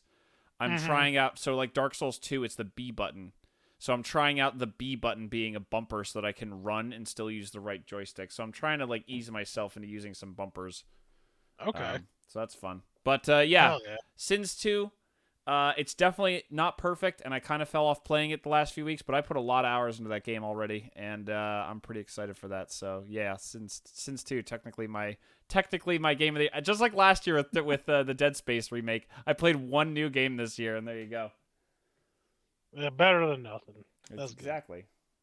That's me. Better than nothing. Tim. Better than nothing. Damn. That's the That's their nickname now. Go ahead, Freeman. All right. So 2024 kind of sucked. So I didn't finish a lot of games that came out this year, unfortunately. So on a technicality, I have to really give it to Final Fantasy VII Rebirth, but I'm only going to give it the first 4 chapters. The second you get on that boat to play the card game tournament, pretend that didn't exist. But the first 4 chapters, I had a lot of fun with that. So on a technicality, it's that. My runner-up is ReFantasia, because I'm only like 50-60% of the way through the game. So I can't give it to a game I haven't finished, because if the ending's dog shit, because let's be real here, the ending to 7R was dog shit as well. If the ending's dog shit, it can ruin a game. So that's my runner-up. But then the game I would have given it to, had it come out this year, was definitely Nier. I fucking loved that game. It was so much fun. Wow. And I loved the way the ending made you feel. So that if we weren't limited to 2024, that would have been my favorite game that I played this year. I feel that on a soul level. That's how I felt about Song. I'm like, damn, Legend of Dragoon was a fucking bop. For real. I'm almost done with Chrono Trigger as well. Like, I legitimately have like 5 bosses left, and then I'm done. If this was the year 1994 or 1998, yes. Tell you what. You know what we'll be putting on this list as we send out our podcast on VHS or cassette tape. On cassette tape. All right. Tim, you pick the next one. Let's just do movies so that Tyler doesn't feel too left out with anime. Actually, you know what? No, I'm gonna do anime because I don't want to say my only other 2 things are like both things that are not as much for Tyler. So let's do anime.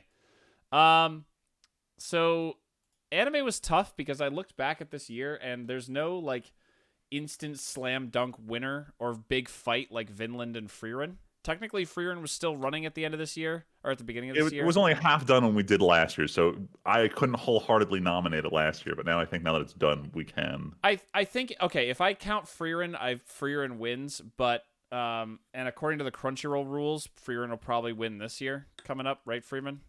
Yes. But if I don't pick Frieren, then even though we have 1 episode left, I have to say Dan to Dan. Even technically unfinished, I was looking at my scores for the whole year on Mal when I was doing this list, and I was like, man, Dan to Dan just fucking blows all this out of the water. Like, Dan to Dan is just so good. It's gorgeous, it's funny, it's fun, the romance is great. I get hype every single week to watch the show. The opening is a fucking one of the best bangers of the year. Like, top to bottom, I have not...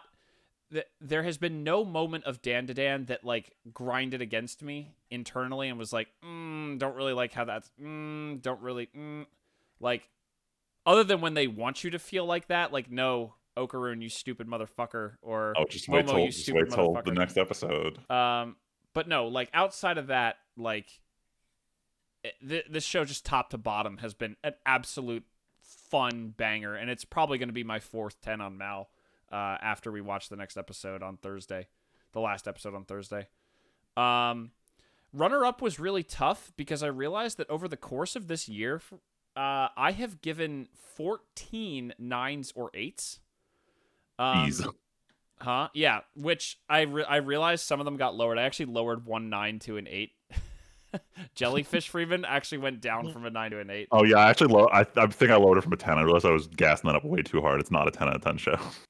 Well, I was looking through the list and I realized what shows have really stuck with me, and a lot of them are like I gave this an 8 in the moment, and now I'm like, kind of leaves no lasting impression. But Neither of us put Oshinoko on this list. which I gave a 9, and still I think deserves It's kind of like the heart almost on. If there was a heart on Mal, like Oshinoko would get a 9, but I don't know if I'd heart it. Yeah. Oshinoko probably deserves to be here more than these two, but I remember these two, and I think I want to put these on my list. Windbreaker. I think this show was less liked by a lot of people than I did, but something about the kids gritty fighting, like kind of high school drama, but like actually fighting. I don't know. I liked Windbreaker a lot. Windbreaker resonated with me, and it's one of my most hype shows of next year is Windbreaker coming back. And then honestly, I feel like I kind of have to give a runner-up to My Hero Academia Season 7. It was probably the best battle shonen of the year. That feels insane, but like I think back and it's like, man, we talk about the Shibuya arc of what's it called? Of Jujutsu, and My Hero is not that. But this whole season was another season of just going the whole time. Can't stop, won't stop. And it's kind of cool to see this story actually kind of hitting a culmination. And even though it's like kind of bleachy in the predictability of like, oh my god, the heroes look like they're going to win. That means the villains are about to pull some bullshit. And then it's like, oh, the villains are about to win. The heroes are about to pull some bullshit. But it was well animated. Some spicy fucking moments. The only real downside of this was the fucking Toga shit at the end. Yes. Dragging it down near the end so bad. But overall, the season was still great. When the chapters happened, I couldn't avoid spoilers, and people were complaining endlessly about the long, drawn-out conversations with her.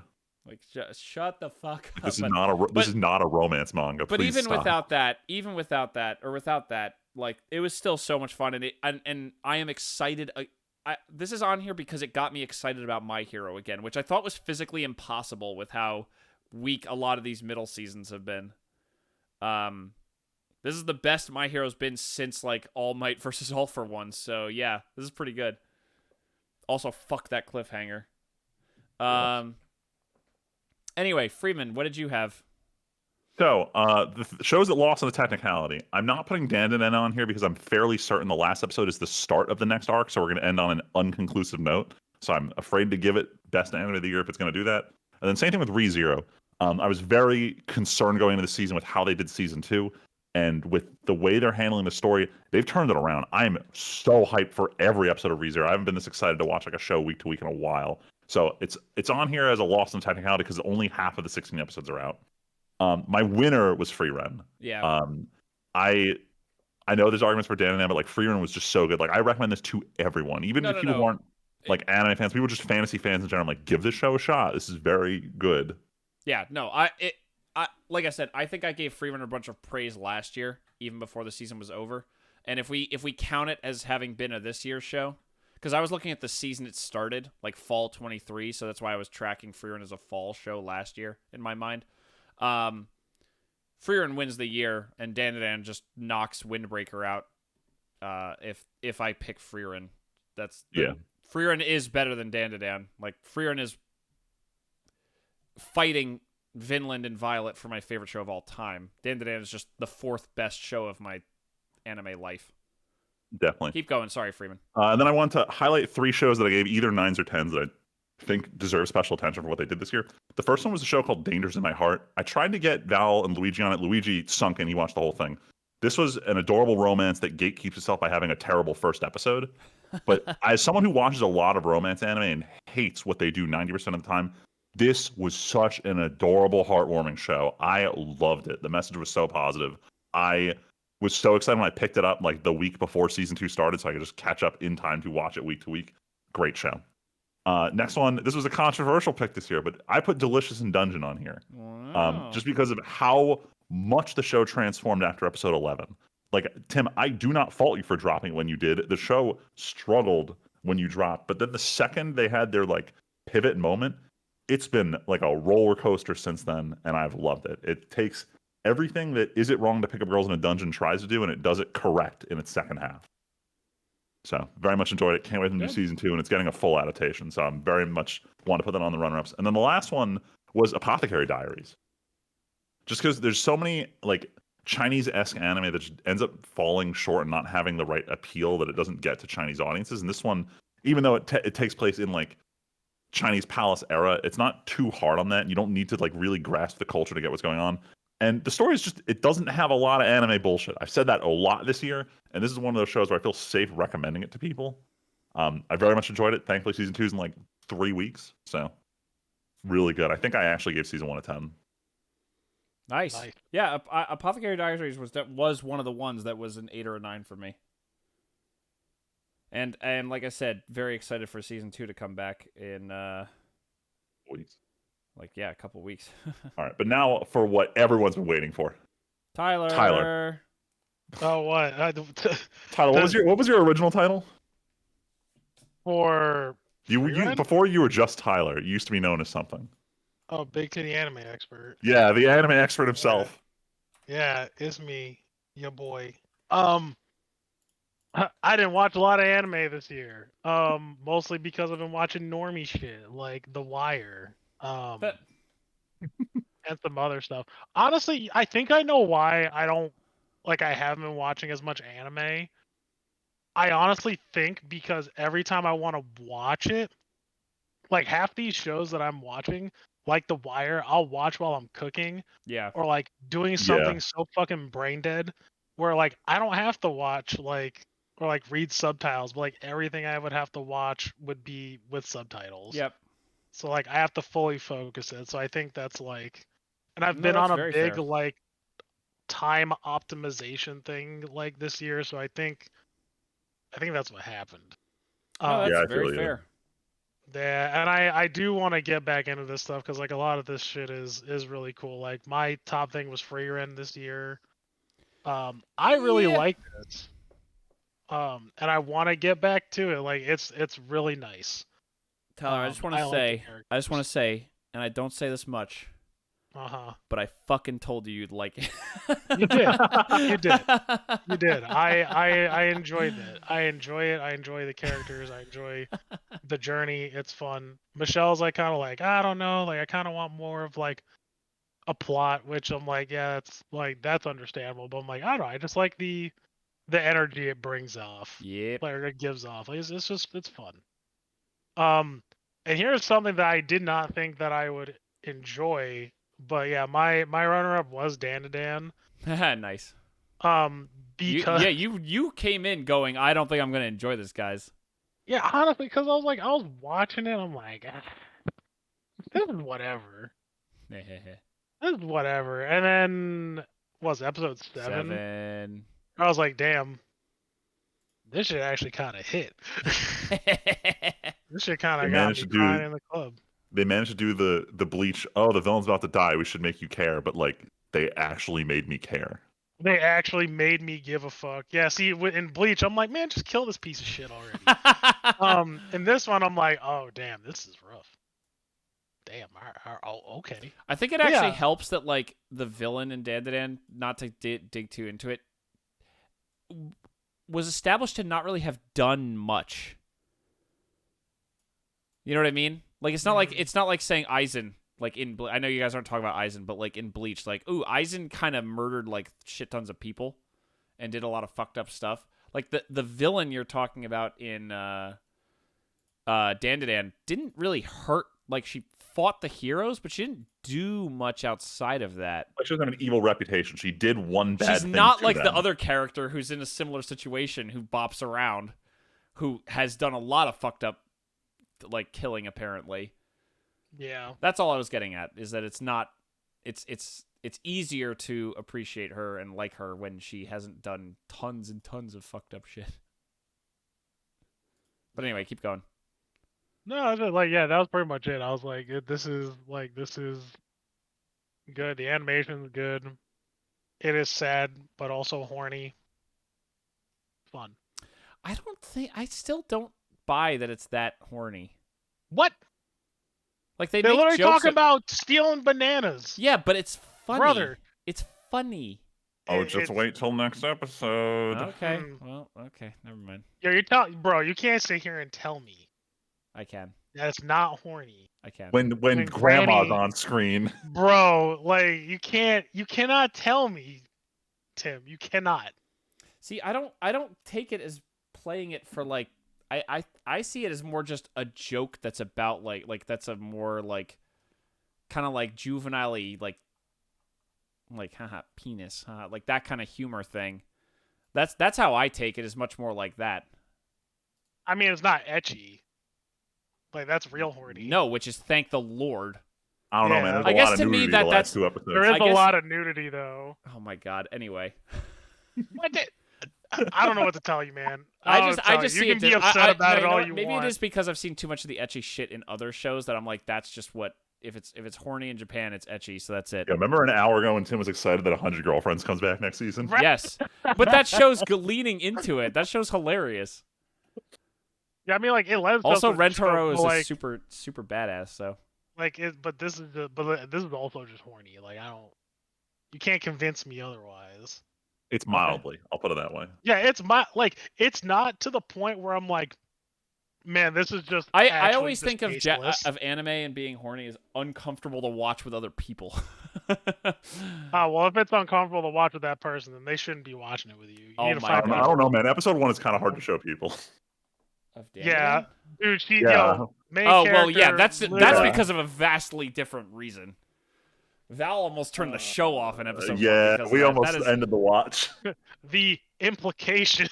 it's all about the implication. Freeman, why don't we pick another category? All right, let's do shows. So I'll go first because I got to pick this one. So this was the year that I had friends on Apple TV, so I got to watch a lot of the shows that were out, and I technically cheated because I'm putting season 2 of these shows, and they're airing or just finished airing right now, and I watched season 1 and love them. My winner for the year was Shrinking with Jason Segel and Harrison Ford. This show, it's written by the same guy who did Ted Lasso, who did Scrubs, who did Wow. Cougar Town. And he's just been refining his writing every show he does. And yes, there's a lot of actors who show up from previous shows, like the janitor and Dr. Cox's wife, Krista Miller. She has a huge role in the show, and she's killing it. I really love it. I think everyone should give it a shot. The writing's just very witty. And then my runner-up is Silo. And this one, season 2 is like midway through right now. I really liked season 1. Silo. Very cool apocalypse, sci-fi future, but there's also human drama in it. And there's still a lot of mystery, especially in season 2. There's big mystery that I like anticipating week to week, and I haven't cared about a live action show week to week in a while like this one, so I definitely give that my runner up. And the 2 special mentions are both animated. Arcane, just because I love how they're pushing the boundaries of animation styles and like special effects over character drawings. It's all beautiful, and I just want more studios to take note and try to replicate this style. And the other one I gave it to was the Scott Pilgrim anime for having the balls to pull the rug out after episode 1 and be like, ha, surprise, it's not a 1-to-1 adaptation, straight up new thing. And while I was very upset, because I'm like, damn it, we are never getting a true adaptation of this comic, what they did was really good. And the fact that the whole original cast came back to voice it, they had the original director, like this was very much a love letter to people who loved the Scott Pilgrim movie. So I really enjoyed it. I didn't think it was amazing, but I put it on my special mentions because I still thought it at least catered to me. Yeah, it looked cool. I was thinking about continuing to watch it. They Like I think I definitely nailed watched art like the style. first like 2 episodes or something like that. I just never got around to it. Yeah, I'd say keep it low priority, but don't write it off. Okay. It looked really nice. It's the same studio doing Dandadan. Oh shit, is it? Oh, that's Yeah, nice. I think it's Science Saru. Damn. Yeah, the fight scenes are dope. All right, what about you guys? I know, Tyler, you have shows, right? I got shows. I'm gonna have shows. Don't worry. Interview with the Vampire is probably one of the best shows I've seen so far, Really? like Wow. ever. Dang. It's so fucking good. Like it's really good. I want Val to watch this show so bad, and like Damn. she's just not, and it's pissing me the fuck off actually. Damn. Like, why won't she watch it, Tim? Why won't she do this? I don't know. She hasn't even. She didn't tell me that you were trying to get her to. I've been while I was watching season 1, I was like, Val, how do you? I was like, you like Interview with the Vampire, and she went on this like paragraph basically about like, in short, how much she liked it as a kid, right? And I'm like, okay, if you liked this as a kid, I need you to watch this, And then like after I watched season 2, so season 2 came out this year, right? And it encompasses like if you watch, for those of you listening, it covers almost beat for beat the movie. So if you watch the movie, the show is basically the movie, just stretched out, but way better. Like it's not even like a competition or like a real comparison. Like they're two very different things, but like the show is just way better told and way better acted. It's good. I want Val to watch it really badly. Hmm. She's never gonna watch it though. It's Oh. okay. I understand. It's fine. But yeah, I really liked it. The next thing was something I watched recently with Michelle, The Day of the Jackal, which is a spy thriller. And it's about this international assassin who gains a lot of notoriety for making a kill shot over like just under 2.5 miles.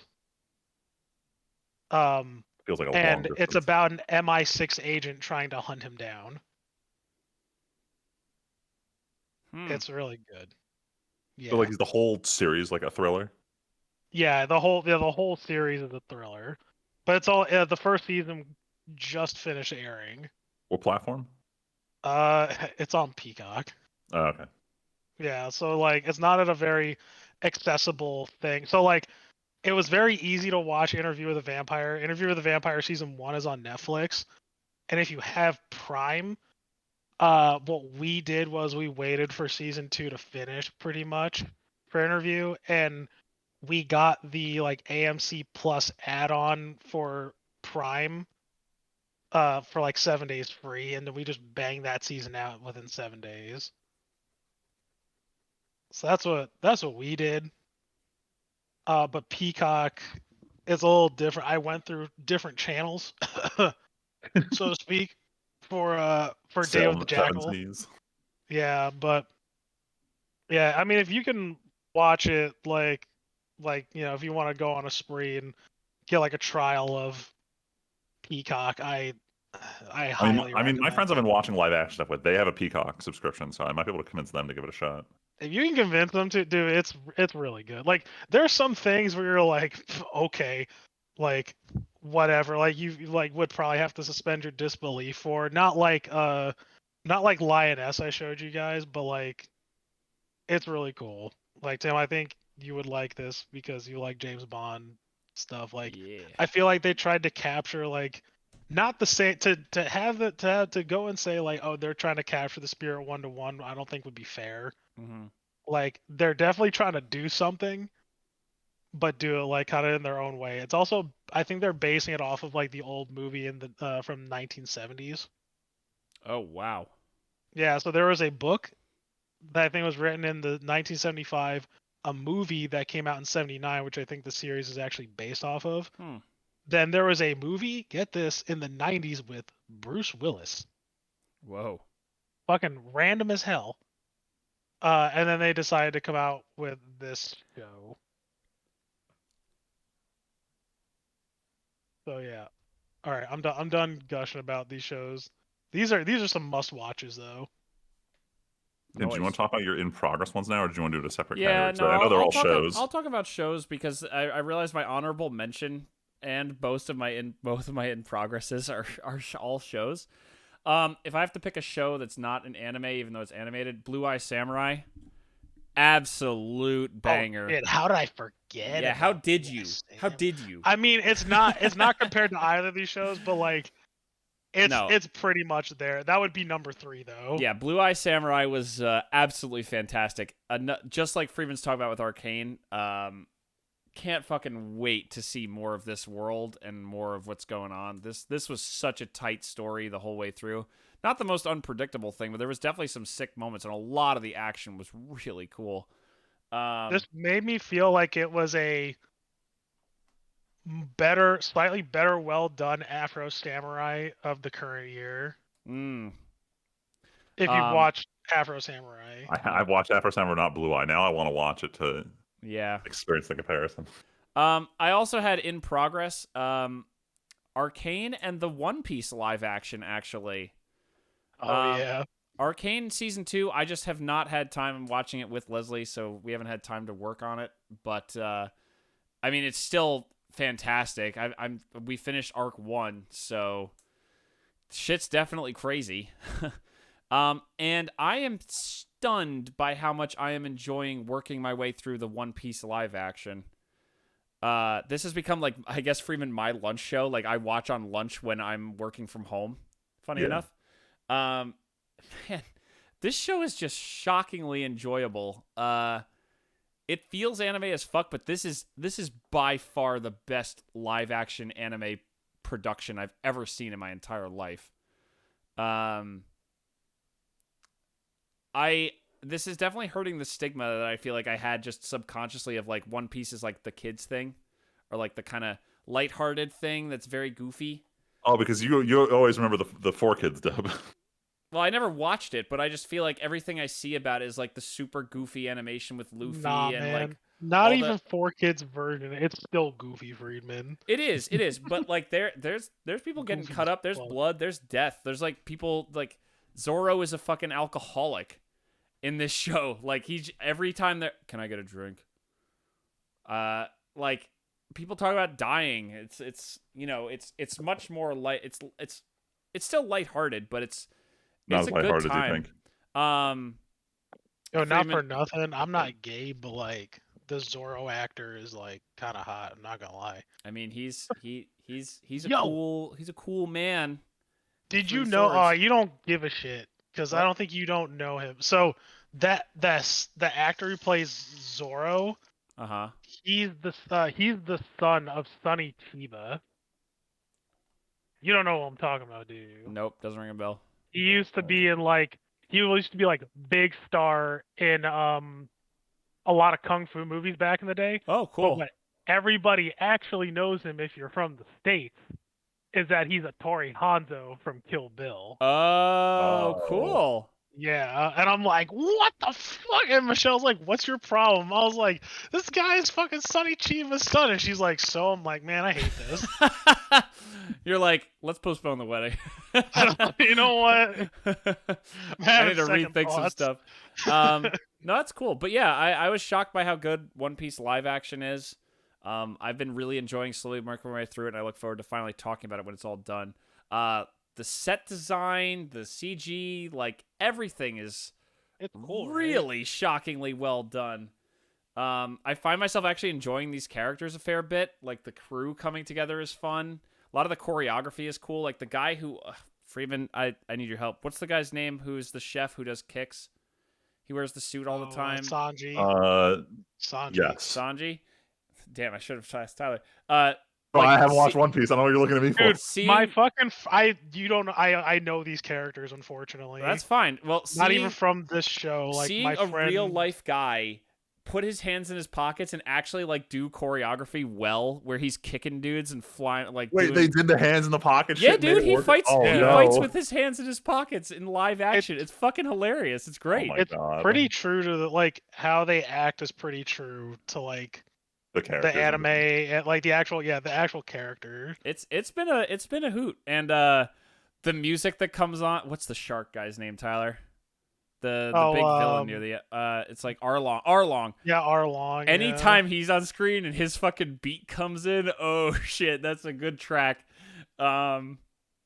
He's a spooky motherfucker. Dude, they play the theme song though when they sail away, like the One Piece theme. Oh yeah, it was awesome. It was a cute little moment. Even I I recognized it. I heard it was so upbeat and like kind of not consistent with the rest of the show. I was like, this is probably related to the anime. No, I'm having a lot of fun with it. And like I said, going back to the other ones, Arcane and Samurai, both absolutely incredible. Like those are peak animation. But yeah, there you go. Those are my shows. All right, let's loop back around. Tyler, let's get another category on the tracker. We gotta move. Yeah, We're well, we creeping didn't up do. on 2 hours. I'll just do movies. Movies. This is All gonna right, be quick as after shit. movies, I gotta take a short break while you guys do your independent topics. I was gonna say this is also gonna be a quick ass topic. Oh, why? Because you didn't see movies this year? Neither I did watched you. a shit ton of movies, but none of them came out Neither this did year. I. Well, you watched a lot of movies, but you only have 2 on your list. Yeah, And also, Tyler, it says something that after this entire year, your top movie and my top movie are the same top movie. Dude, because Dune 2 fucking slaps. Wait, Yeah, so it Dune did. 2 swept because all three of us picked Dune 2 Oh, I as our forgot you top. did too. Yeah, dude, Dune 2, Dune 2 is sweep. it was so good. It was so good. It I'm was so like, glad I saw it the last day it was in theaters, so I could feel Yes. the rumble in my seat. yeah. When those nukes go off, damn, For dude, real. it's fucking. That was good, man. I don't. Is there? What else is there to say? I have watched that speech he gives in the Oh, in the caverns. in the wherever he caverns is. Yes. so many Yeah. times. Such a. Oh That's a my good god, speech. what a good moment. So I never thought Timothy Chalamet was like. I'd be like, yo, he moved from a actor that could get the job done, actor to like, okay, he There's can something here. act. There's something There's here. something. Yeah, there's something here. Dude, It was good. Anytime an actor goes into a fakey made up language and brings that much to it, it's pretty badass. Like It was kind of he's fucking belting those lines out in that cavern scene. it was weird for me because I thought he was okay in Dune 1, and then I saw Wonka, and like I didn't like Wonka, but he carried the movie, even though it wasn't that good. And- He carried it halfway. He put that movie on his back and made a solid attempt. And then Dune 2, he like hit it out of the park. Yeah, Yeah. just everything I like. Yeah, and also like again, Denis Villeneuve just out of the park so again. much style, so much like the music, that like going to Gaiety Prime and seeing the black and white and how they pull that off and everything. Mhm. So cool. Just the pacing of The it, writing of everything, the writing. sand. Yeah, writing of the sandworm scene was great. Oh, like, dude, fuck. and then Did I ever seeing send you the video? behind the Did I ever scene- send? yeah, Yeah, the did behind I the sent you that scenes one, for right? that? Yeah. That Yeah. was so fucking cool. Oh my god. Dude, talk about one of the most iconic sounds of the year is the thumper, just the tick tick tick, dum, Yeah. tick tick tick, Yeah. dum, tick tick tick, dum, like, ugh. Okay, so now we got to get into our secondary Yeah, movies run because around. now this is where we all God, I'm split just- up. I a think little we bit. all went different here. Yeah, we all went way different. So mine is Longlegs. I wouldn't say it was like the best movie ever, honestly. I'd only recommend it maybe to some people. It's one of those, but I really liked it. I love the mood of the game a lot. Also, I think it's really funny that the serial killer killed people on the 14th of any given month. And that's my birthday. So I thought it was also funny. And that's probably why I'm never going to forget this. How scary Huh? was it? How scary? It's a horror, but how scary was Yeah. it? It was pretty creepy. Like they did atmosphere very well, and I think they have like some like shocking scenes, but like not like they have some jump scares, but like they focus way more on atmosphere than anything, which is what I look for. Like in my opinion, building that tension and having that atmosphere really drives home like horror movies for me. Like I hate jump scares. I think they're garbage. I think they don't do it. I think this movie did a really good job at delivering that. And Nicolas Cage is really weird. Yeah, I don't know why. That's just it. It's fucking weird. Movie's good though. if you like horror movies, I definitely think it's at least giving it a shot. It's one of those like better ones out there. Oh, I guess an honorable mention or another runner-up. Speaking of horror movies, Terrifier 3 was very good. Hmm. Yeah. Actually, maybe that should have been my runner-up, maybe. But I also really liked Longlegs too, because it just had that atmosphere that like I really enjoyed. Yeah, All right. that's it. Yeah. All right, I give mine next. So I kind of got jumped, and someone's like, "Hey, we're watching this today. You have no choice in it." And it was The Wild Robot, which I haven't watched a lot of DreamWorks movies. Like I still have only seen the first How to Train Your Dragon. I haven't seen the rest of them, and I realized DreamWorks has really stepped up their reputation. And after watching The Wild Robot, I was so impressed. This was a very good movie. It captured like it felt like old Pixar.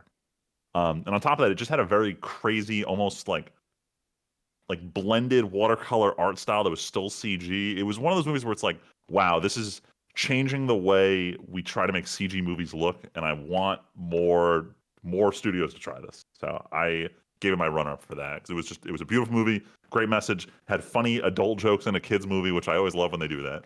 So it was my pick for a runner up. Nice. I still want to watch that movie. I totally forgot about it Hey. after it came out, You- but you I and- do. you and Val are Leslie gonna and like you both raved about it. I really want to watch it. I know Oh, you I didn't mentioned the watch parent it. angle. I wanted to watch it. Yeah. You should all watch it. It was good. You know, is Um, As a DreamWorks parent, making a this comeback? movie's gonna hit hard. Is Wait, DreamWorks making a comeback? I mean, Absolutely, it they're in their seems like golden it. era They now. did what's it called? They did Wicked. Puss in Boots too. Wait, what? What? Wait, DreamWorks- DreamWorks produced Wicked, Yeah, didn't they? did I they? thought DreamWorks only Yeah. does what? Yeah. Wait, hold on. No, my tripping?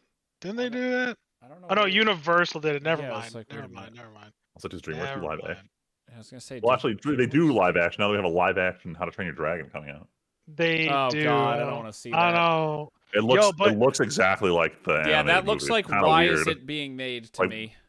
It's just literally they don't know why they can't re-release movies in theaters. So it's like this is how we re-release movies in theaters by just redoing it. God, why? It's so I wish they would just be Yo. like it's back out in theaters. Go see it here. Points at least, I guess, for getting yeah, what's his cool. face for Gerard making Butler had that. nothing else to do, so he Yeah. wanted to play the same role he played. He 10 really years had ago. nothing else better to do. Like he's getting too old for serious action movies, so let's do a kid action movie. My movies are so we all kind of talked about this, but I thought this year was kind of weak for movies. I realized that my first runner up I should have given a lower score to, but Inside Out 2. Funny enough, I was looking back at the year and I was like, wow, this is like the second highest rated movie after Dune 2. So technically that makes it my number 2. It was good. It was definitely a good movie. But man, I realized I did not watch a lot of new movies this year that I thought were particularly good, or they were like anime I'll be right movies, back and I for didn't you, want to do Vince. it. You're good. I didn't want to do like more anime movies. But honestly, Godzilla New Kingdom. That was just I know Tyler. We walked out of the theater, you, me, and Leslie, and you were like, nah. And me and Leslie were like, yeah. I thought I convinced you to say more. Nah. You did, and that's why I say that this is still a pretty weak year in movies too. But I still had a lot of fun watching this movie. Like I still remember the scenes with Godzilla, and Kong, the fight on the beach at the end, the jumping around in Zero G, Kong versus the other monkeys, where he just fucking takes the baby Kong and uses him as a nunchuck against the other Kongs. Like it's fucking funny. But yeah, not the strongest year in movies. Tyler, do you have any other here, I'll do my category before you do books. So I actually, since I didn't really have many games for this year, I actually wanted to cover a game I care about a lot, Magic the Gathering. And I thought I would quickly rattle off my sets of the year. Actually, you know what? Shit, Tyler, I'm regretting this because I want Freeman to be able to commentate. I can't talk about your books, but Freeman can at least say something about the Magic sets. Do you want? Do you want to? Do you hit want it back? Yeah, I'll just run it back. Why don't you just Run it do back. your books, because I can't really no one else can really comment on them, but I want to All hear your right, takes. I'm breaking the rules kind of because these books came out like some years ago, but like apparently that's all I read is just older books. I'm reading Wind and Truth right now though from Brandon Sanderson, which is a very new book. Hmm. But I read Spinning Silver, which by Naomi Novik, what I talked about earlier this year. I like that movie or book. It's a loose adaptation on the story Rumpelstiltskin. Oh. Uh, yeah. It's like one of her two books that she did about like, to like copy like fairy tale stories. So like this kind of goes hand in hand with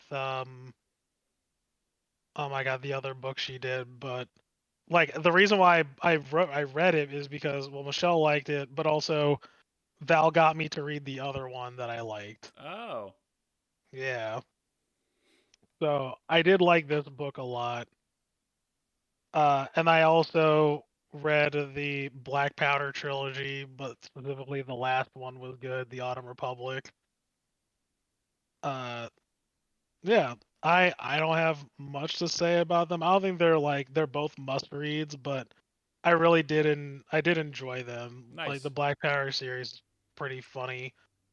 I don't know if you remember me telling you about it. I think I recommended this to you too, but like the sorcerers ingest like gunpowder, Ooh. uh, and like they gain powers from it. Whoa. Yeah, like they have other like actual like sorcerers too that can do like actual magic, Mm-hmm. but there's like a subset that like ingests like it's the primer is saltpeter, but like they just make gunpowder, they just eat it, but they also like shoot guns with it too. That's cool. Yeah, it's sick. I'm on the second trilogy right now, but I'm listening to it. Nice. Yeah, yeah, it's cool. It's cool.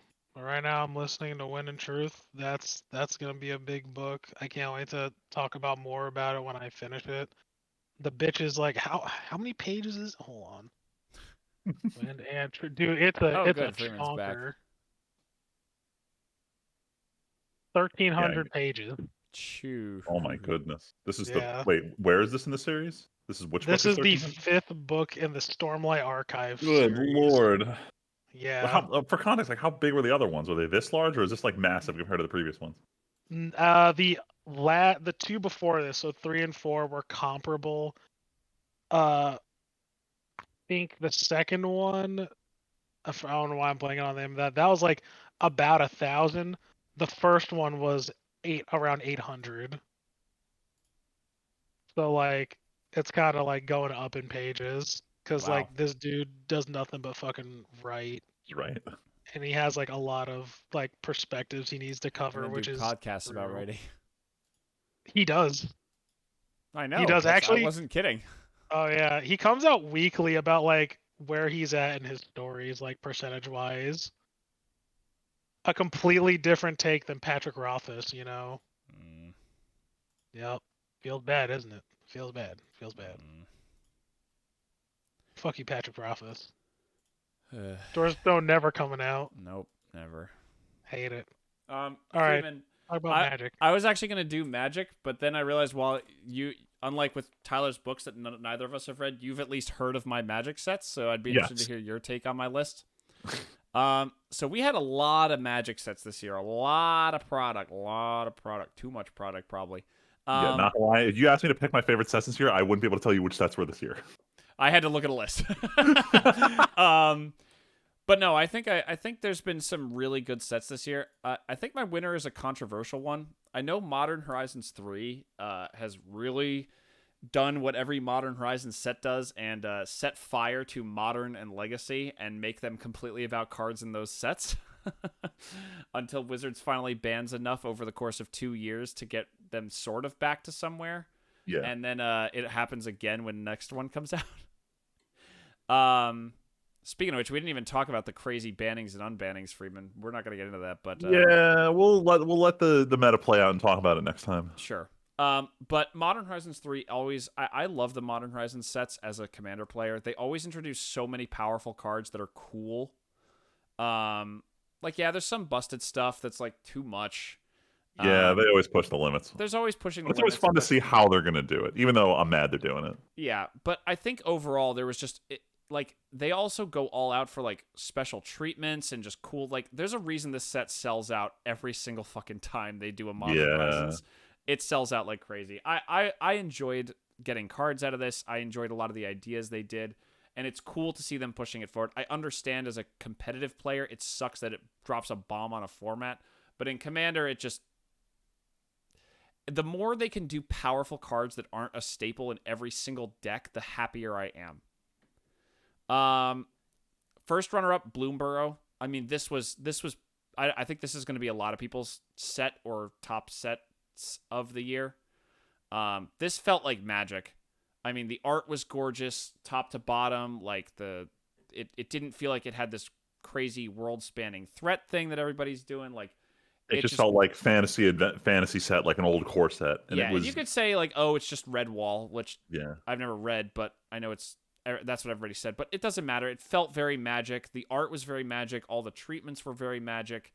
I was concerned it was going to be a little stupid when they first announced the set of just like everything's a tiny animal, but they did it very well. Yeah, and so my opinion turned around on it. Yeah, I enjoyed it a lot. I enjoyed buying this set. Opening it was fun. I wish I could have gotten to open more of it. And then honestly, the last one, Foundations. Foundations, the return of core sets. Foundations is kind of a banger. Like, there are a lot of very... I don't play Standard. If I had the time and money, lots of money. I mean, you always play Arena. Yeah, but which still needs money. This is how Standard is going to have as a baseline for the next 5 years, that's kind of nuts. Standard's a lot more interesting. There's a lot of cool cards in here. They're definitely power creeping the game, but like there's a lot of cool things. They had a lot of guest treatments. They had a lot of cool collectible options. Like, top to bottom, Foundations lives up to the name of Foundations, which I think is very impressive. A lot of cool old reprints. Like, Think Twice getting a like super sparkly reprint. Like, that's not for anybody other than old Magic players. You know what I mean? Yeah. Like, Think Twice is not a good Magic card in today's day and age. It's just not. But it's cool that they did it. And it's cool that it's a foundational card. Yeah, so I really enjoyed Foundations. I got a lot of cool cards for my Commander decks out of it. And that's kind of what played to me as like sets that had cards that I thought were cool. Like, I think back on like Duskmourn. The horror Duskmourn is my least favorite set of the year. I did not like the art direction of the horror set. It was I think it's fine if you like horror. Like, I like one of my podcasts that there's a guy who likes horror, and he's like, "This is my set of the year. This is amazing. This is my aesthetic." And I'm like, "It's not mine. It's for somebody." I wouldn't be surprised. Murders at Karlov Manor was a huge flop. That set felt super weak outside of the Surveil lands. I think I got maybe like 2 cards for Commander decks from that set. I still think those lands are game changing. The lands other are than busted, that, the set is unmemorable. They could print those lands in another set, and never again will people buy a single pack. It's telling that when Leslie and I went to the game store a few weeks ago, the only collector boosters you could still buy in that store were Murders at Karlov Manor. Everything else was gone. But like Bloomborough Foundations, instantly gone. But Murders at Karlov Manor still had sets. So Assassin's Creed, there's a whole bunch of other things, but I think those are my winners. So yeah, it's been a wild year for Magic, and starting next year, we're gonna have even more Universes Beyond stuff. We're getting the Final Fantasy set next year. Yeah, maybe Tyler will finally get into Magic again when Final Fantasy comes out. If we hand Tyler a Sephiroth Commander deck, maybe we can trick him. God, they really tried with that Warhammer 40K set. Dude, almost got you. Funny enough, you say that.